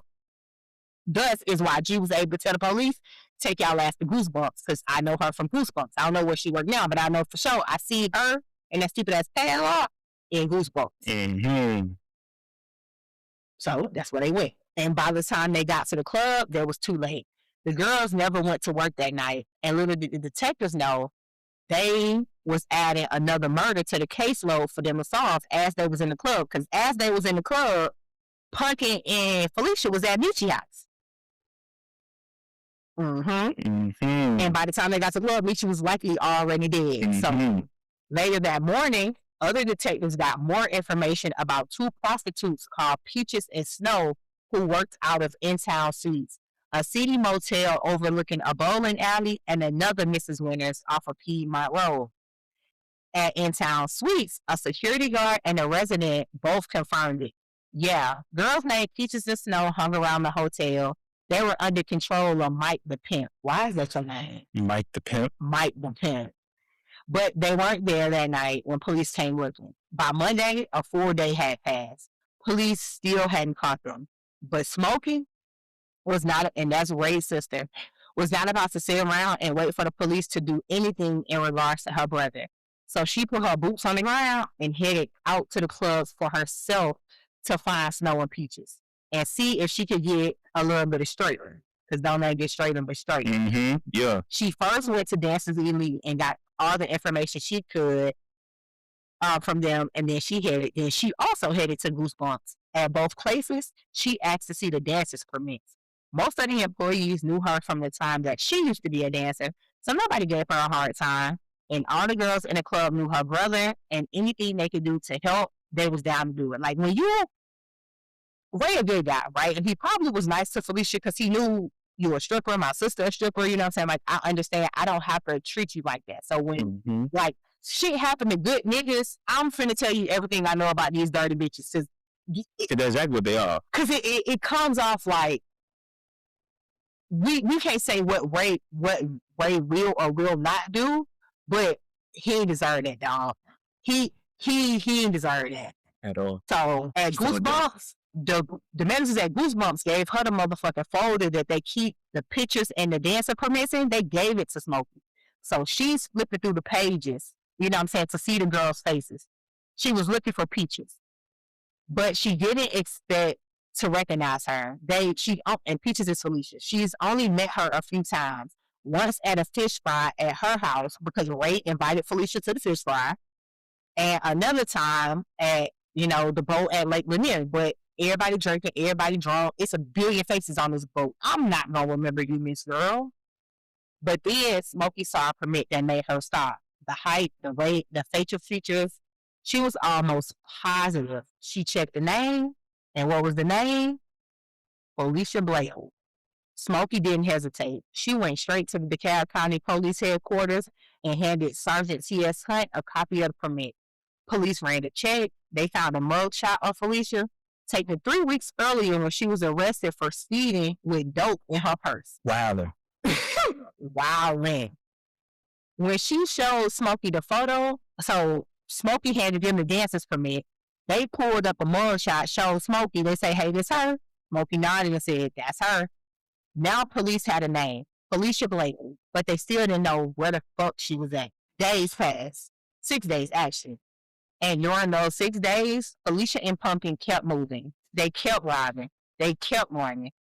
They were staying at In-Town Suites, laying low, still rolling around, hitting Miss Williams. But on August 25th, 10 days after the murders, they made a mistake. They went to the Mrs. Winters on Piedmont Road, the one near In-Town Suites where they had been hiding. Probably thought it was safe because they'd been there before. Or maybe they were just desperate and hungry. Or maybe Michael Berry was pushing up for more money. Who knows? It could have been an accumulation of all three of it. It actually was all the things. All of it. But the women behind the register at this Piedmont Miss Winners, they've been warned. They knew about the robberies. She knew about the two young women in the gold Maxim. And when Falicia and Pumpkin walked in that day, something felt off. They were hanging around too long. They was acting strange. They weren't ordering anything, just sitting in there twiddling their thumbs. Being weirdos. They were just there. The woman behind the register did not hesitate. She seen them. They ain't coming there ordering nothing. She got 911 on the line. 3 Atlanta patrol cars responded. They pulled up quick. When police went inside, Falicia and others were holed up in the bathroom. One of them came out immediately. The other two being Falicia and Pumpkin, had to be ordered out, and that's when things got real. In one of the bathroom stalls, in the tank of the toilet, an officer found a gun. Mm-hmm. In one of the girls' purses, a clip for a .32. And when they ran the tags on the Maximum outside, that's when it all connected. The car had been reported missing 9 days earlier when the owner was found shot dead in his Carson apartment. And in that moment, everything fell into place. One of the girls in the bathroom name was Falicia. And when they checked her pockets, she had a fake identification. Documents claim that she was 24 years old, or she was really just 19. Mm-hmm. Falicia Blakely, Almisha Pumpkin Irving, and Venus Harrison were all taken down to the police headquarters. Within hours, they were headed over to the DeKalb County authorities and charged with murder. From the moment of her arrest, Falicia gave up trying to run from what she'd done. That night, they placed her in an 8x8 witness room. Her cuffs were removed. She was given food, and after she ate, she agreed with little fanfare to write a sweeping description of the murders. And she wasn't in there playing around. She was tired, and she had nothing in her except the truth. She wasn't trying to minimize it. She wasn't trying to make excuses. She definitely wasn't thinking about or trying to protect Michael Berry. And this is what she told them, word for word. It was Thursday, I think a week ago. Ray told me to come over to give him some ecstasy beans. The big boy with the twist, Doc, came over. I shot him in the head. Ray started to scream, fired one round at him, and then shot all bullets out the gun. She gave it to them simple, direct, like she was just stating facts. When they asked her about Michi, she said he had a lot of jewelry on, so we knew he had money. Back in his apartment, when he went for Pumpkin, I took out the pistol and I shot it. I unloaded it in him. I shot him in the head.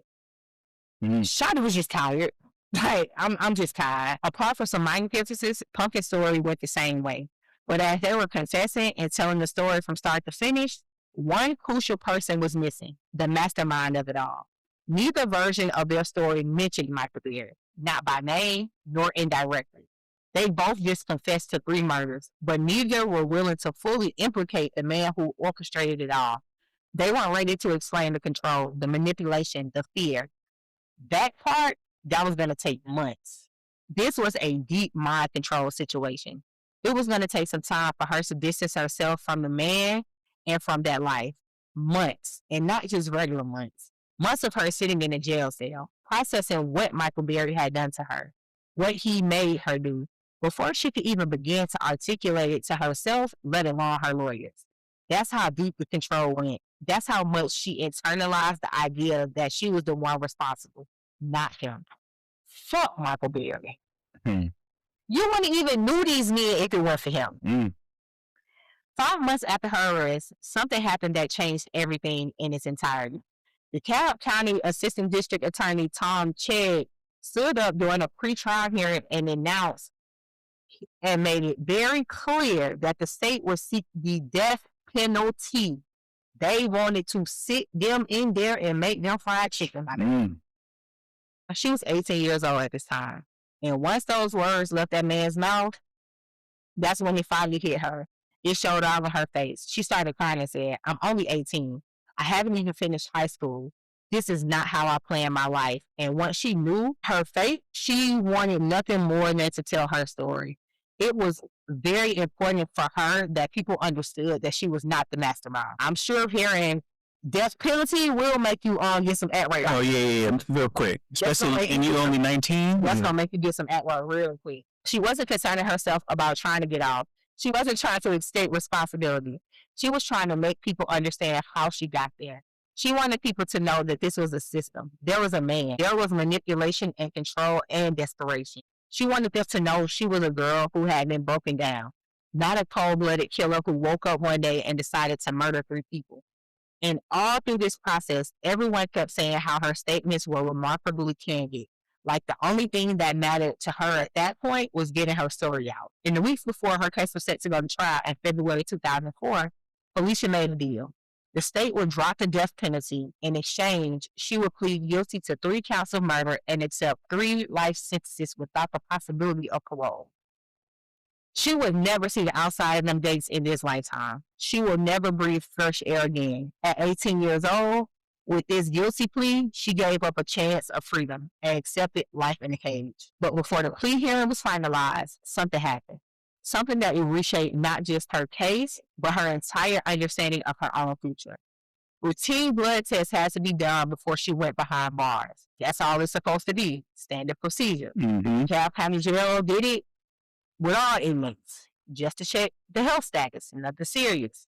But when the results came back, Felicia's results were very serious. She was HIV positive. What was the girl to do when she just finds out she's infected with a virus that's going to fundamentally change her life expectancy? The picture becomes crystal clear. You're probably going to die in this prison, and you're probably going to die sooner than later. There's no correct way to process that information. She just brought her days the best way she could. Shortly after the diagnosis in spring of 2003, Falicia made a phone call from the jail. She called Michael Berry, collect, from prison. He accepted the charges so he could hear her voice. This would be their last conversation because this just isn't a phone call. This is the moment where Falicia got to ask the question she's been wanting to ask for months. Would he still love her? Would he still care? Because this would be the first time he would be hearing all that she was dealing with in prison. HIV positive, facing life without parole. He didn't know none of this because guess what Michael Berry was too busy to do? Show the fuck off for court. So he didn't know nothing. And more than anything, she just needed to know if any of it was real. The answer to that question came back cold. He brushed her off. He was like, she done said, they're trying to give me life without parole. I'm HIV positive. She's running it down. And this nigga said, oh, well. That's crazy. Oh, well. Told y'all she should have shot that nigga when he tried to make her go do that second lick. He really didn't care. And he wasn't really trying to hide it at all. He never asked her, are you okay? Never said, I'm sorry. He paid her dust. Didn't show any emotions. Just left it at, oh, well. And he was saying it like she was an inconvenience. Like she was something he already moved on from. She realized he didn't have a conscience. And he didn't have a heart. This man was still living his life, and he's going on about his.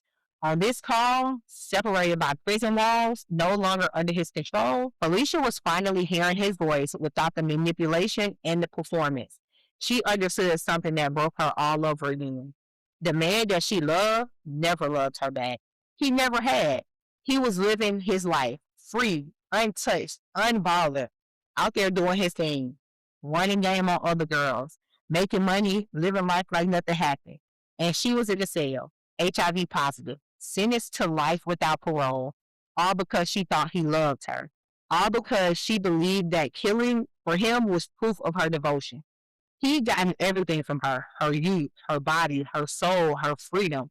And when she called him from prison, dying slowly from a virus he indirectly helped her get infected with, his response was, oh, well. I think she got HIV from him. I was thinking that. That's why that nigga said, oh, well. The HIV diagnosis would ultimately change how her attorneys approach this case. They moved from legal counseling to something more like surrogate parenting. Because how do you help a 19-year-old girl process the fact that she's going to die in prison?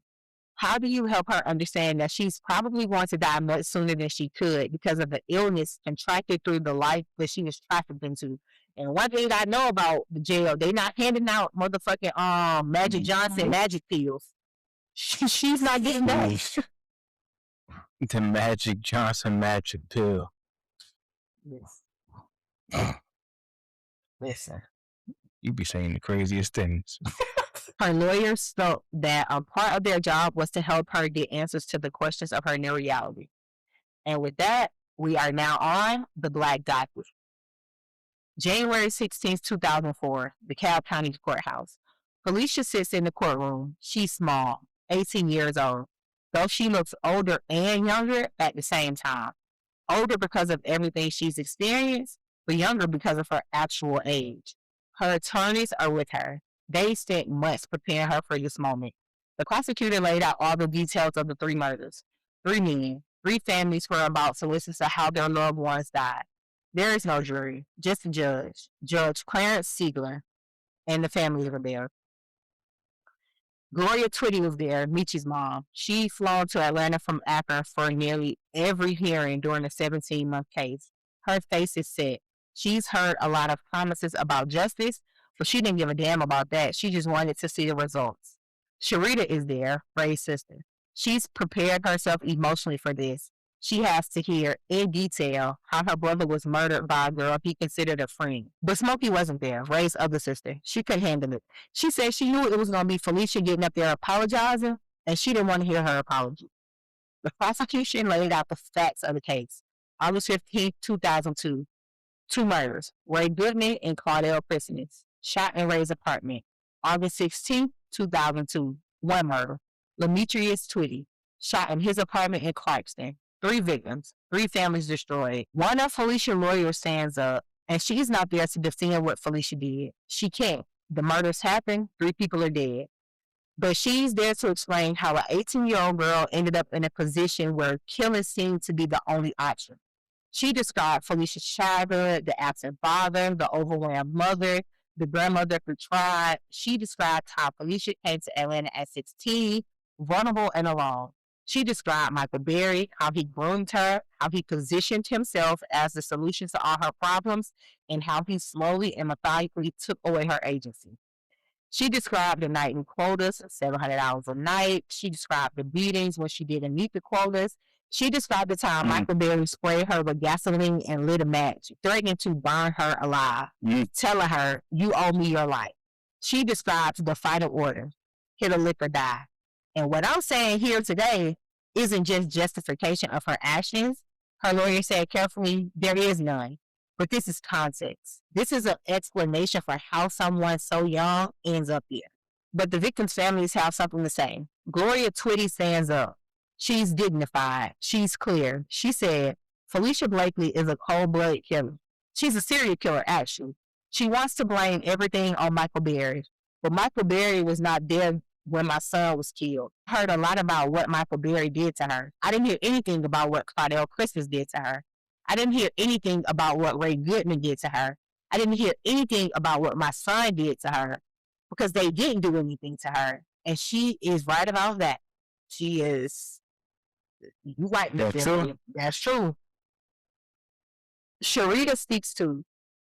Now, she's recovering from the hysterectomy, and, you know, she's on all these pills. All these things that's happened to her from her losing her brother. And she talks about losing their other sister, about losing Ray, about the pattern of violence in her family, about not being able to trust anyone. The families want the court to understand, don't feel sorry for Falicia. These men didn't deserve what happened to him. Judge Clarence Siegler returns to Falicia. Do you want to address the families, he asks? Yes, she answers. A deputy walks her to the stand, and she leans on her for support. The courtroom is quiet, and then she lets out a long, shuddering sigh. First thing out her mouth, I want to give God the glory. She says, her voice is trembling, and thank him for giving me the power to apologize to you all. She's crying now. And not crying in like a manipulative way, but like real tears. Let me get this shit off my heart, because I'm sure it's heavy on her. I am so sorry, she says. Miss Gloria, who came to this courtroom sure, hardened, and certain that there could be no forgiveness, began to sob uncontrollably. To the families, Falicia continues, her words slipping into tears. I can only pray. I can only pray that you can forgive me. And at that moment, Miss Gloria's mind begins to change. Not because the defense attorney made a good argument, not because anyone convinced her to feel sorry for Falicia, but because of one moment, that apology. It allowed her to see Falicia as the little girl that she truly was, not as a killer. She is a little girl who was corrupted. Miss Gloria's upsetness disappeared, and she wanted to do nothing more than go up there and hug her. Because what she was doing was admirable to admit to her wrongdoings, and that meant more to Miss Gloria than anything that she could have said or did. And she left that court with forgiveness in her heart for Falicia, which I think is remarkable because as a mother who lost her son, who heard exactly how he was murdered, who could have spent the rest of her life hating Falicia and everything about her, instead she chose forgiveness, not for Felicia's sake, but for her own. And after everything was said, Judge Clarence Seeger looked at Falicia. What has been described to me as your life is almost incomprehensible. I also believe it's true. But you've also taken from 3 men the most valuable thing they own, their lives. After all that's been said today, I believe nothing more can be said. He read the sentence. Falicia Blakely, life without parole, 3 counts. For the rest of her natural life, she will be in prison. Almetia Pumpkin Irvin, she was given life with the possibility of parole because obviously she was there for all of it as well. Why they didn't get the same sentence, I don't know. But this story is not about her. After the plea hearing, the prosecutor announced something that shocked many people. He was interested in pursuing charges against Michael Berry for the 3 murders. But this was controversial because Michael Berry didn't pull not one trigger, but he for sure orchestrated the trigger pulling. He manipulated a traumatized teenager into killing for him. He profited from it. He was the architect of the entire crime. But here's the problem. The only evidence they had was the statements of Falicia, that she was told to do this. And that was based on conversations with the prosecution. They brought Venus in. She did not cooperate. Yeah, so the only evidence they had was the statements from Falicia. Now remember, Venus was with them in the bathroom when they got locked up. So they went to her to see if they could get some cooperation from her to bring charges. But Venus had already posted bond because the only thing they locked her up on was the Mrs. Winters armed robbery, but they didn't technically rob anything that time because the lady called. So, you know, they really didn't have nothing to keep Venus on. So she posted bond and she bolted. The bond was paid by Michael Berry, of course. And Venus was the only other person who could corroborate Felicia's accounts of Michael Berry's control and threats. Yeah, she wasn't going to do that. Later, Venus checked herself into drug rehab. When the prosecutor caught up with her to ask her about Michael Berry, she downplayed the extent of the abuse.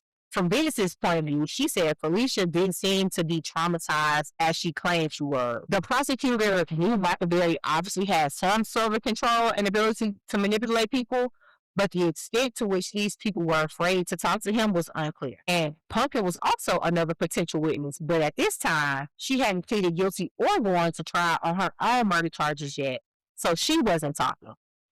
Pumpkin's cooperation will be a big help, but until she decides to talk or until some other evidence turns up, Michael Berry will not be investigated for the murders. But the prosecution followed up with, we'll keep an open mind about it because we would like nothing more than to prosecute if in fact he's guilty of a crime. So Michael Berry walked free. He was never charged. He was never prosecuted. He was never held accountable for any of it, for any of the things that he did. Smooth criminal. Smooth criminal. Fast forward to 2026. Falicia Blakely is 33 years old. She's been in Lee Arlington State Prison for over 20 years now. Still serving her 3 consecutive life sentences. Still HIV positive. Still no possibility of parole. She will die in that prison. And Almetia Irvin, Pumpkin, she got a different deal. She testified against Falicia She testified in her case against Falicia. So in 2024, she became eligible for parole. And she is out right now, living her life, working a job, rebuilding her life with her family.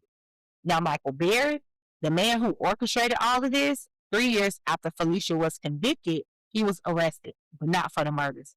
Not even for trafficking, but for drug possession. He did prison time for dealing. And when he got out, he went right back to doing what he does. In and out. That's his life now. He's 52 years old, still around, still alive, probably still running hoes on Metropolitan for all we know. The system locked up a girl who pulled the trigger and let the man who gave her the gun walk free. But Falicia didn't waste her time in prison, just sitting there angry. She wrote a book called A Treacherous Hustle. She's got thousands of followers on Facebook. People reach out to her, people listen to her, and she's been using her platform to warn other girls, to help them see what she didn't see coming, to recognize when a man is grooming them, to understand what feels like love can actually be controlled. And that's what she's doing with her time she has left. Remember those questions I asked you at the beginning? How does love become a weapon? Michael Berry took Felicia's need for love and weaponized it. Simple as that. How does a person control someone without them knowing they're trapped? He made her think she was free. He made her think it was a partnership. By the time she realized she was trapped, she already had blood on her hands. How does a 19-year-old end up with life without parole? She made choices, real choices, but she made them under duress, under threat, under a man who broke her down and told her, do this or die. And how does the person who orchestrated all of this just walk free? Michael Berry never pulled the trigger, so the system couldn't touch him. Felicia's still in the cell. He's 52 years old, still living. Is that justice? You tell me. But here's what matters. Gloria Twitty, a mother who lost her son, forgave the girl who killed him, not because it was right, because she saw a corrupted child, not a monster. And in that forgiveness, she found peace.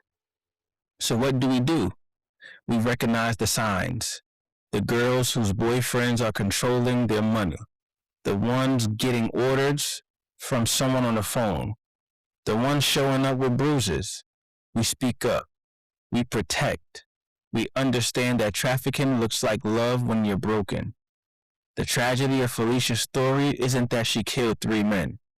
It's that she was so destroyed, so controlled, that it seemed like the only way out. That should never happen to another girl. Hold each other close. Take care of your village. Until next time, hold it down.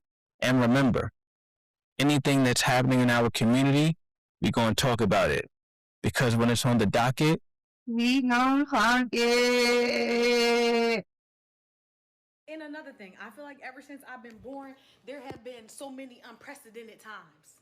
From 9/11 to COVID to now this man being a president and now a felon. These times need to start being precedented state, and I'm not playing. I'm putting my foot down. Start precedenting the times. I cannot keep up. I cannot keep living like this. Every single time I turn around, I'm the first to experience something. I don't want to be the first anymore. I want to be like the second or third. Like back in the day, all they had was like the bubonic plague. Okay, get over it. Every single time I go to sleep, I wake up unprecedented times. This needs to end. I literally cannot handle another unprecedented time. Get some precedent around this hoe or else.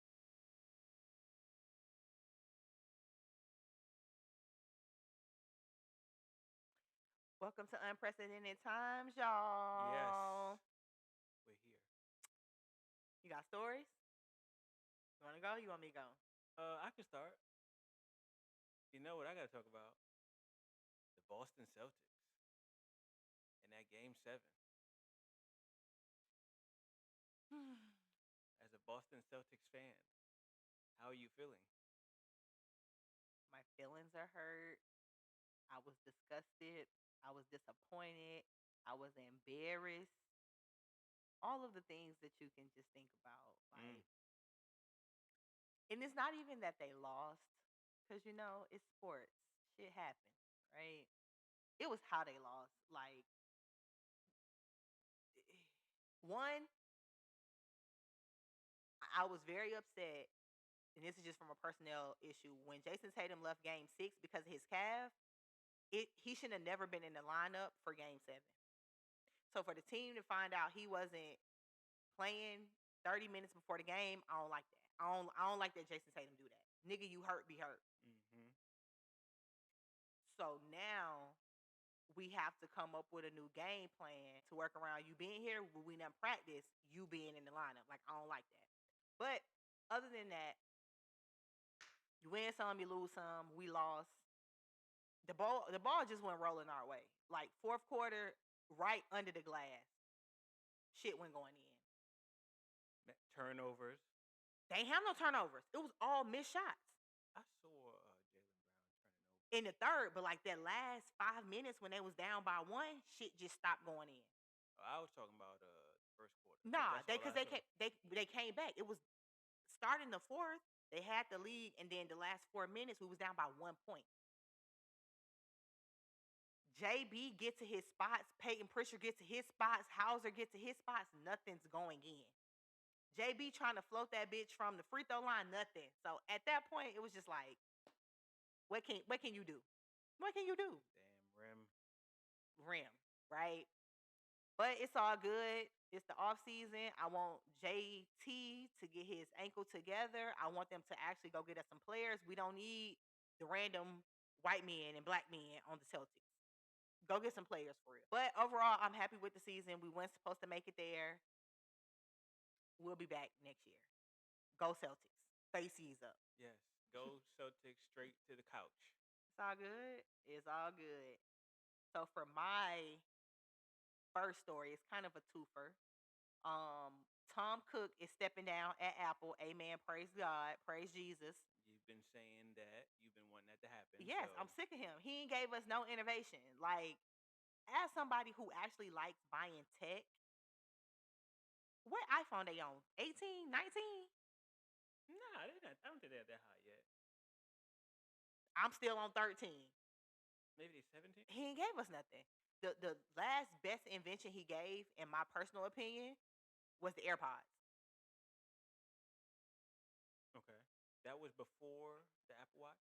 Apple Watch was before the AirPods. Oh, okay. The Apple Watch was great. Why the AirPods? Because it gave you more freedom. It gave you more freedom to what you can do. You don't have to have the cord. I don't like cords. If everything could be and that is just for me. If everything could be wireless, that would work. But for people who like sound like you, apparently the cord give it a better sound. I don't want no wires around me. Please keep no wires. But it gave us a way that you didn't always have to have your phone on your person. It gave you more time to move around, though, that type of thing. So, but at this point, the AirPods, what, 10 years old? Yeah, and we've been had wireless headphones. The nigga gave it. So at this point, I'm glad that he's gone. In first order of business, the man who is taking the job, the first thing he said, Apple products will now come with a charger and a cord. My man. That's what really started sending me. At one point in time, now granted, I worked in the cell phone store. I know for sure I had about 60 chargers. Now I fight my every day to find a charger to charge my phone up. That's ridiculous. But because every time something came out, I had it. Phone come out, I had it.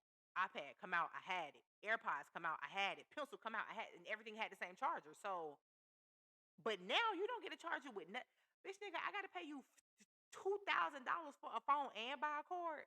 Yes. Please get Tom Cook the fuck up out of there. My next story is, this is in your homelands, Kendall. New York City homes are being stolen with a signature, and Zoran Kwame Mandami has launched the Office of Stop Deed Theft. Mm-hmm. That is so crazy to me that you can go down to the local Kinko's and print out a piece of paper and take my house. That is crazy. Well, I will say this. There's a specific group of people that's doing it. It's the Jews. And the people, are usually quiet about it because it's the Jews. That group of people that's doing it, and no one can say anything about them. But it's not new. They get away with whatever they want to do. Like, is it a sophisticated operation, or is it literally just go down there? Is it as simple as because they make it seem like to steal a house is really simple. Well, you use a lot of intimidation. In this time period, if you just make it seem like you gotta do something, or it'll come with jail time, or it'll come with fines, that's enough to get people's feathers ruffled. And then it's one of those individuals from that certain group of people. The Jews. Most individuals are not gonna question them. That's so crazy. Like, when I hear stories like this. Yo, I drove you down Ocean Ave. I drove you down the neighborhood. You see how they live. I do. You see their houses. I do. They got them houses off intimidation? No. That's just the money that they Okay, get. okay, from But intimidation. but you see I was gonna say you see the differences from the neighborhoods. Yeah, When we was driving down Ocean Avenue, you see them big ass houses, and then you go to other neighborhoods. It doesn't look anything close to that. we was on the same street, Yo, and the houses did. I think it was on Avenue M. Listen, It went y'all, from mansions to apartments y'all. really I was fast. like, y'all got grass in New York City. I was amazed, but For people that ain't from New York, y'all niggas need to stop saying, "Do we got grass? Oh, y'all got cars."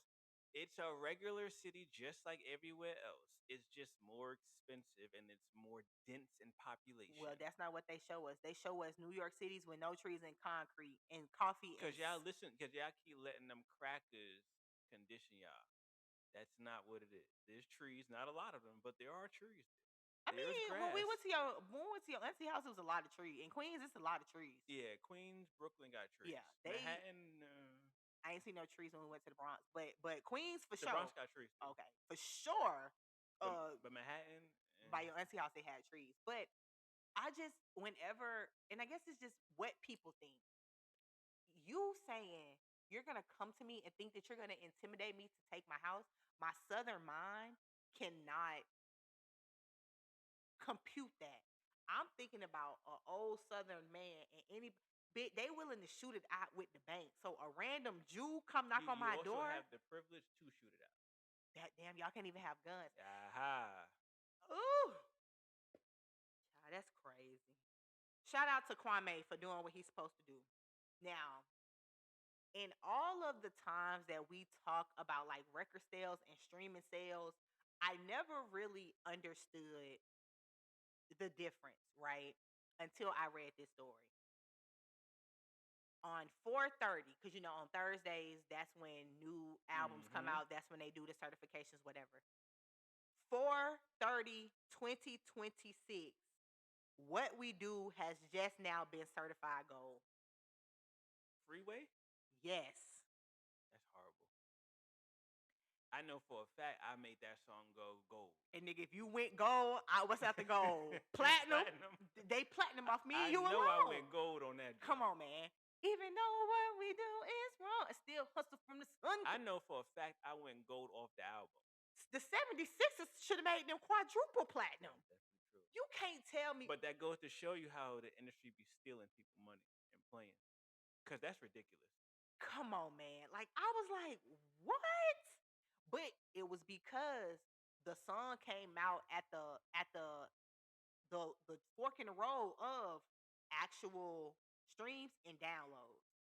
Our downloads, our spins, and then when we had it on CD, it was bootleg. So it's really our fault. It's our fault. Wait, Mr. Freeway, I have the official album, so please don't group me up to what she's referring to. It's because when you think about mixtape era, that song was on. You buy 10 mixtapes. Yeah, it might have been on the Hot 97 playlist, volume 10. Just now certified gold. That's ridiculous, man. He deserved better than that. He definitely deserved better than that. But it's now gold. Go spin that shit. Go buy the record. Go buy the vinyl. I'm going to spin it. I'm going to add the song right here. I'm going to spin it. I'm going to spin it right here. He had a good intro song, too. Even though what we do is wrong, still hustle from the sun come up. It's a cold world, baby, bundle up. That's what they need to. And you can't tell me that song just now getting gold, because to me, that was the Dream and Nightmares before Dreams and Nightmares. You goddamn right, actually. You goddamn right. That's the one where everybody was singing word for word. Come on, man. Damn, that's we still robbery. on VHS, right? Okay. Mike? Yeah. Mm-hmm. Yeah, that's highway robbery right there. Yeah, man. They robbing. Definitely robbed us. Officially, VH1 is officially canceling Love and Hip Hop after 15 years. Oh, no. Now, even though I don't watch Love and Hip Hop no more, them first seasons was good TV, man. That goddamn Jocelyn. Hey, Molly the maid, in here just like the maid. I just came to say, hey, Molly the maid. I like the way you are. I think in New York, with Tahiri and Emily and Love and Hip Hop used to be really, really good. I don't know what they doing now. You know what I'm saying? I don't watch it, but that was great reality TV when it first started, for sure. Okay. Shout out to everybody that was ever on Love and Hip Hop. You know what I'm saying? Shout out. Mm-hmm. Um, y'all know we're a little bit bereaved as Spirit canceled all of their operations effective immediately yesterday at 3 a.m. in the morning time. Horrible. R.I.P. to Spirit, man. Horrible. R.I.P. to Spirit. Spirit was okay with me. I don't know if y'all listening, y'all, you know what I'm saying, y'all rich and all y'all fly is first class, Qatar, Delta Airlines Go, who else? United American. But me and Spirit, if I needed to So I was a JetBlue person. I used to talk down on Spirit until I took a few Spirit flights when they was doing this merger, the alleged merger. And Spirit wasn't bad, man. It wasn't bad. I started to look at them differently. Had to put more respect on their name. So this is unfortunate. it's super unfortunate. And honestly, if you can put your clothes in a book bag, the world was your oyster. Spirit was a cab. Spirit was a For cab. airline, Spirit was a cab. Like you Yes. hail that shit. Yes. It was a cab. It was Uber. Yes. You know, you just get me in get the you air a and ticket. get me Yeah, there. just give me where I gotta go. That's it. But deeper than it shut down, and this is to my politics don't matter people, right? They shut down because y'all president told them people, give me 95, 90% of y'all company or we won't bail y'all out. Y'all president ain't never ran nothing good. As y'all see, our country is in fucking turmoil because he don't know how to be a business owner. The people at Spirit looked him in the face and said, I'll give you nothing, and shut that bitch down. So shout out to the owners of Spirit who looked in the face of bullshit and decided to do, and I wouldn't say the right thing, but they did the morally correct thing. I like people that's similar to Kaiser Sose. So I'm with that. If you've ever watched Usual Suspects, you know who that character is. That's the guy who they took his family and kidnapped them and was like, you got to pay us a certain amount of money. And he found them, killed his family, and killed them too. Yeah. Because Right. you're not going to extort me. Yeah, no. So shout out to the owners. You know what I'm saying? I think when this administration is done, I do think Spirit is gonna come back and maybe Faith or you know what I'm saying, something other Straight than said Spirit. Faith. Yo. Something else other than Spirit Airlines. But I do think they're gonna come back. And the second part of this was because their business model ran when the gas prices for their flights were $2. Airplanes right now to gas them bitches up is $4.68. That's a lot. So, you know what I'm saying? My condolences to anybody that was working for Spirit in any capacity. Bag handler, flight attendant, pilot, customer service. I just pray that y'all find something.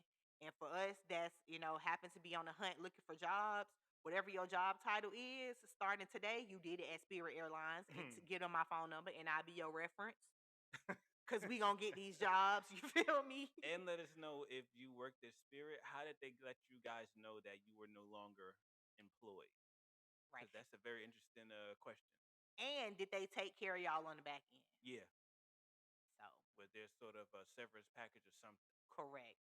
And also, just word of advice, they're also saying that the other airlines are fast tracking applicants. So if you was a pilot, if you was a flight attendant, if you was customer service, the other airlines are supposedly fast tracking those applications. So prayers to everybody. Right now is not the time to not be having no job. So I just pray financial clarity among, what I'm saying, everybody. I shut it up.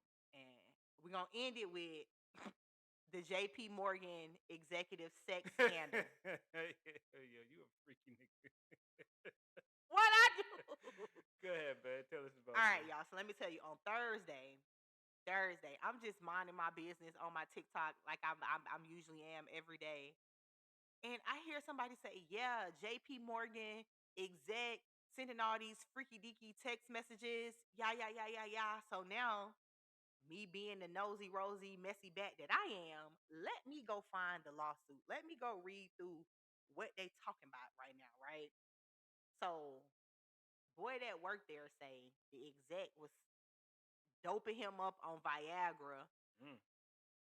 telling him he can't leave the house, calling him a little brown boy, talking Okay, about, Mav.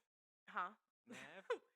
Telling him, yeah, I bet your little Asian fish head wife cannons aren't big like mine. Now, one thing for certain and two things for sure. I'm not shooting no cracker, no bail. I'm not shooting nobody that worked for a bank, no bail. I'm just not doing it, right? But as I'm reading through the lawsuit, I'm reading this shit like nobody talks like this for real. If I'm finna make you a sex slave, nobody really says This type of shit. this type of shit. Like it's just so corny that it's like it was unbelievably corny. So now as it stands, they saying that he made all this shit up. He bought a phone, spoofed her number, was texting himself. Um, it all was a crack of bullshit. His wife needed to divorce him. If and we don't know, you know what I'm saying? This could JP Morgan got enough money to make a Coke boat disappear. Yo, I'm still waiting for the answers on where is the Coke boat.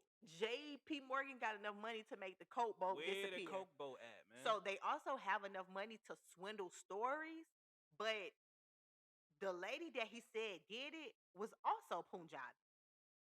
So why would she say some little brown boy, your fish head wife, when she is the same? Like she may not be the same type, but she's definitely brown for sure. The people that know him, they said he's socially awkward. He don't really have like interactions with people, so everything he get comes from like media that they give.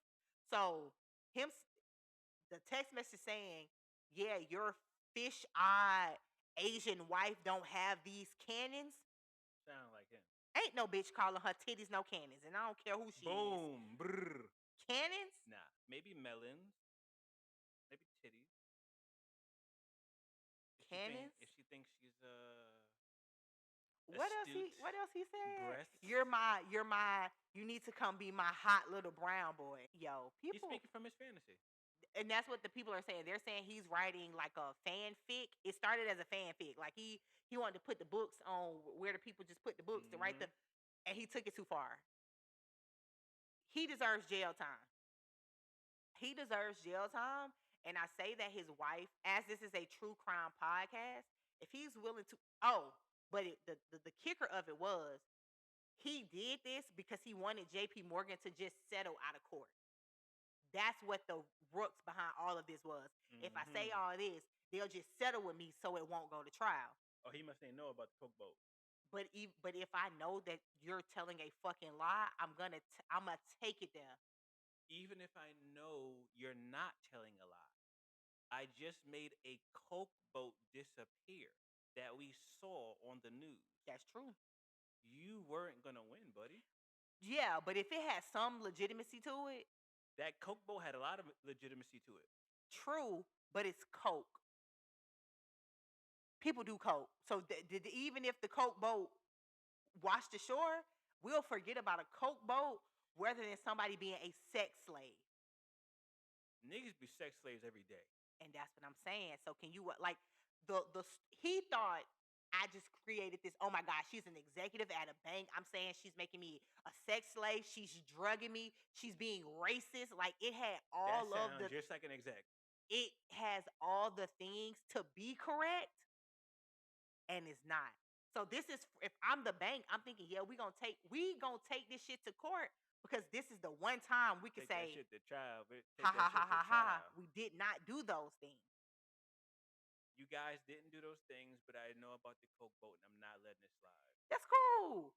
The Coke boat is hit me with a see, everybody that know about the Coke boat got hit with their That's why Kendall the only one that keeps saying where the Coke boat because you ain't. See? Fair enough. I gotta step my game up. My fault, JP. My fault. You ain't get. Let me step my status up. So the next time the next boat come through, I know what it is. My fault. But to follow up on the Coke boat, the Morgan that was in charge of the Coke boat, he also went on a boat and disappeared. right after that. Like the boat washed up, and then he went on the boat, and his boat went down. They killed him for the coke boat, so that's why they don't talk about it anymore, because that nigga is 86.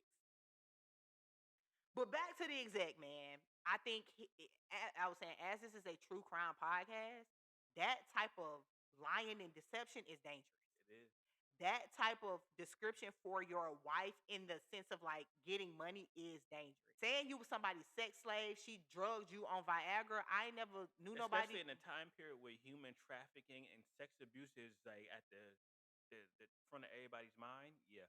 Them type of lies are dangerous, and because nobody believed him this time,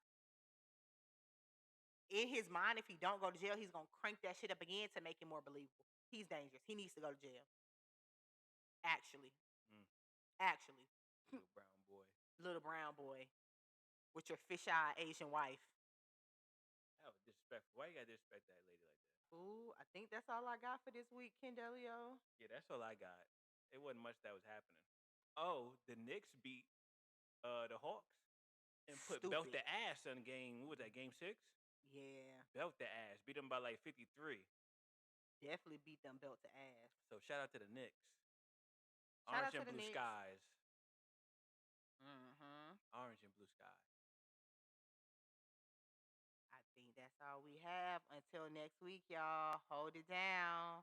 I won. Bye. And before you go, I want to leave you with this. Every case we talk about here, every name we say out loud, every story we carry, it matters. And this show keeps moving because you all keep showing up for it.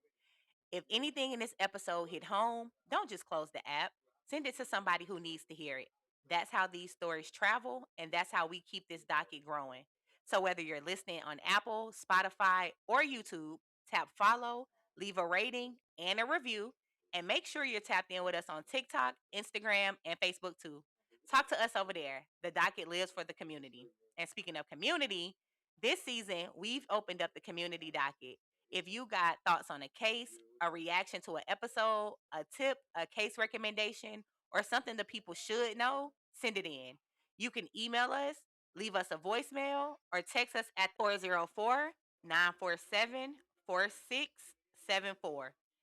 All the comments and reactions will be played or read on next week's episode. This docket doesn't live in a vacuum, it lives with us. And the same goes for unprecedented times. If there's a topic you want us to unpack, a headline you want us to chop up, a conversation you want on the table, send that too. The after court conversations belongs to the people in the room. And as we close this week's docket, and before y'all run up out of here, over this next week, take care of yourself and the people in your community. Because I would hate to put your name on this docket because you already know when it's on the docket, we will clock it.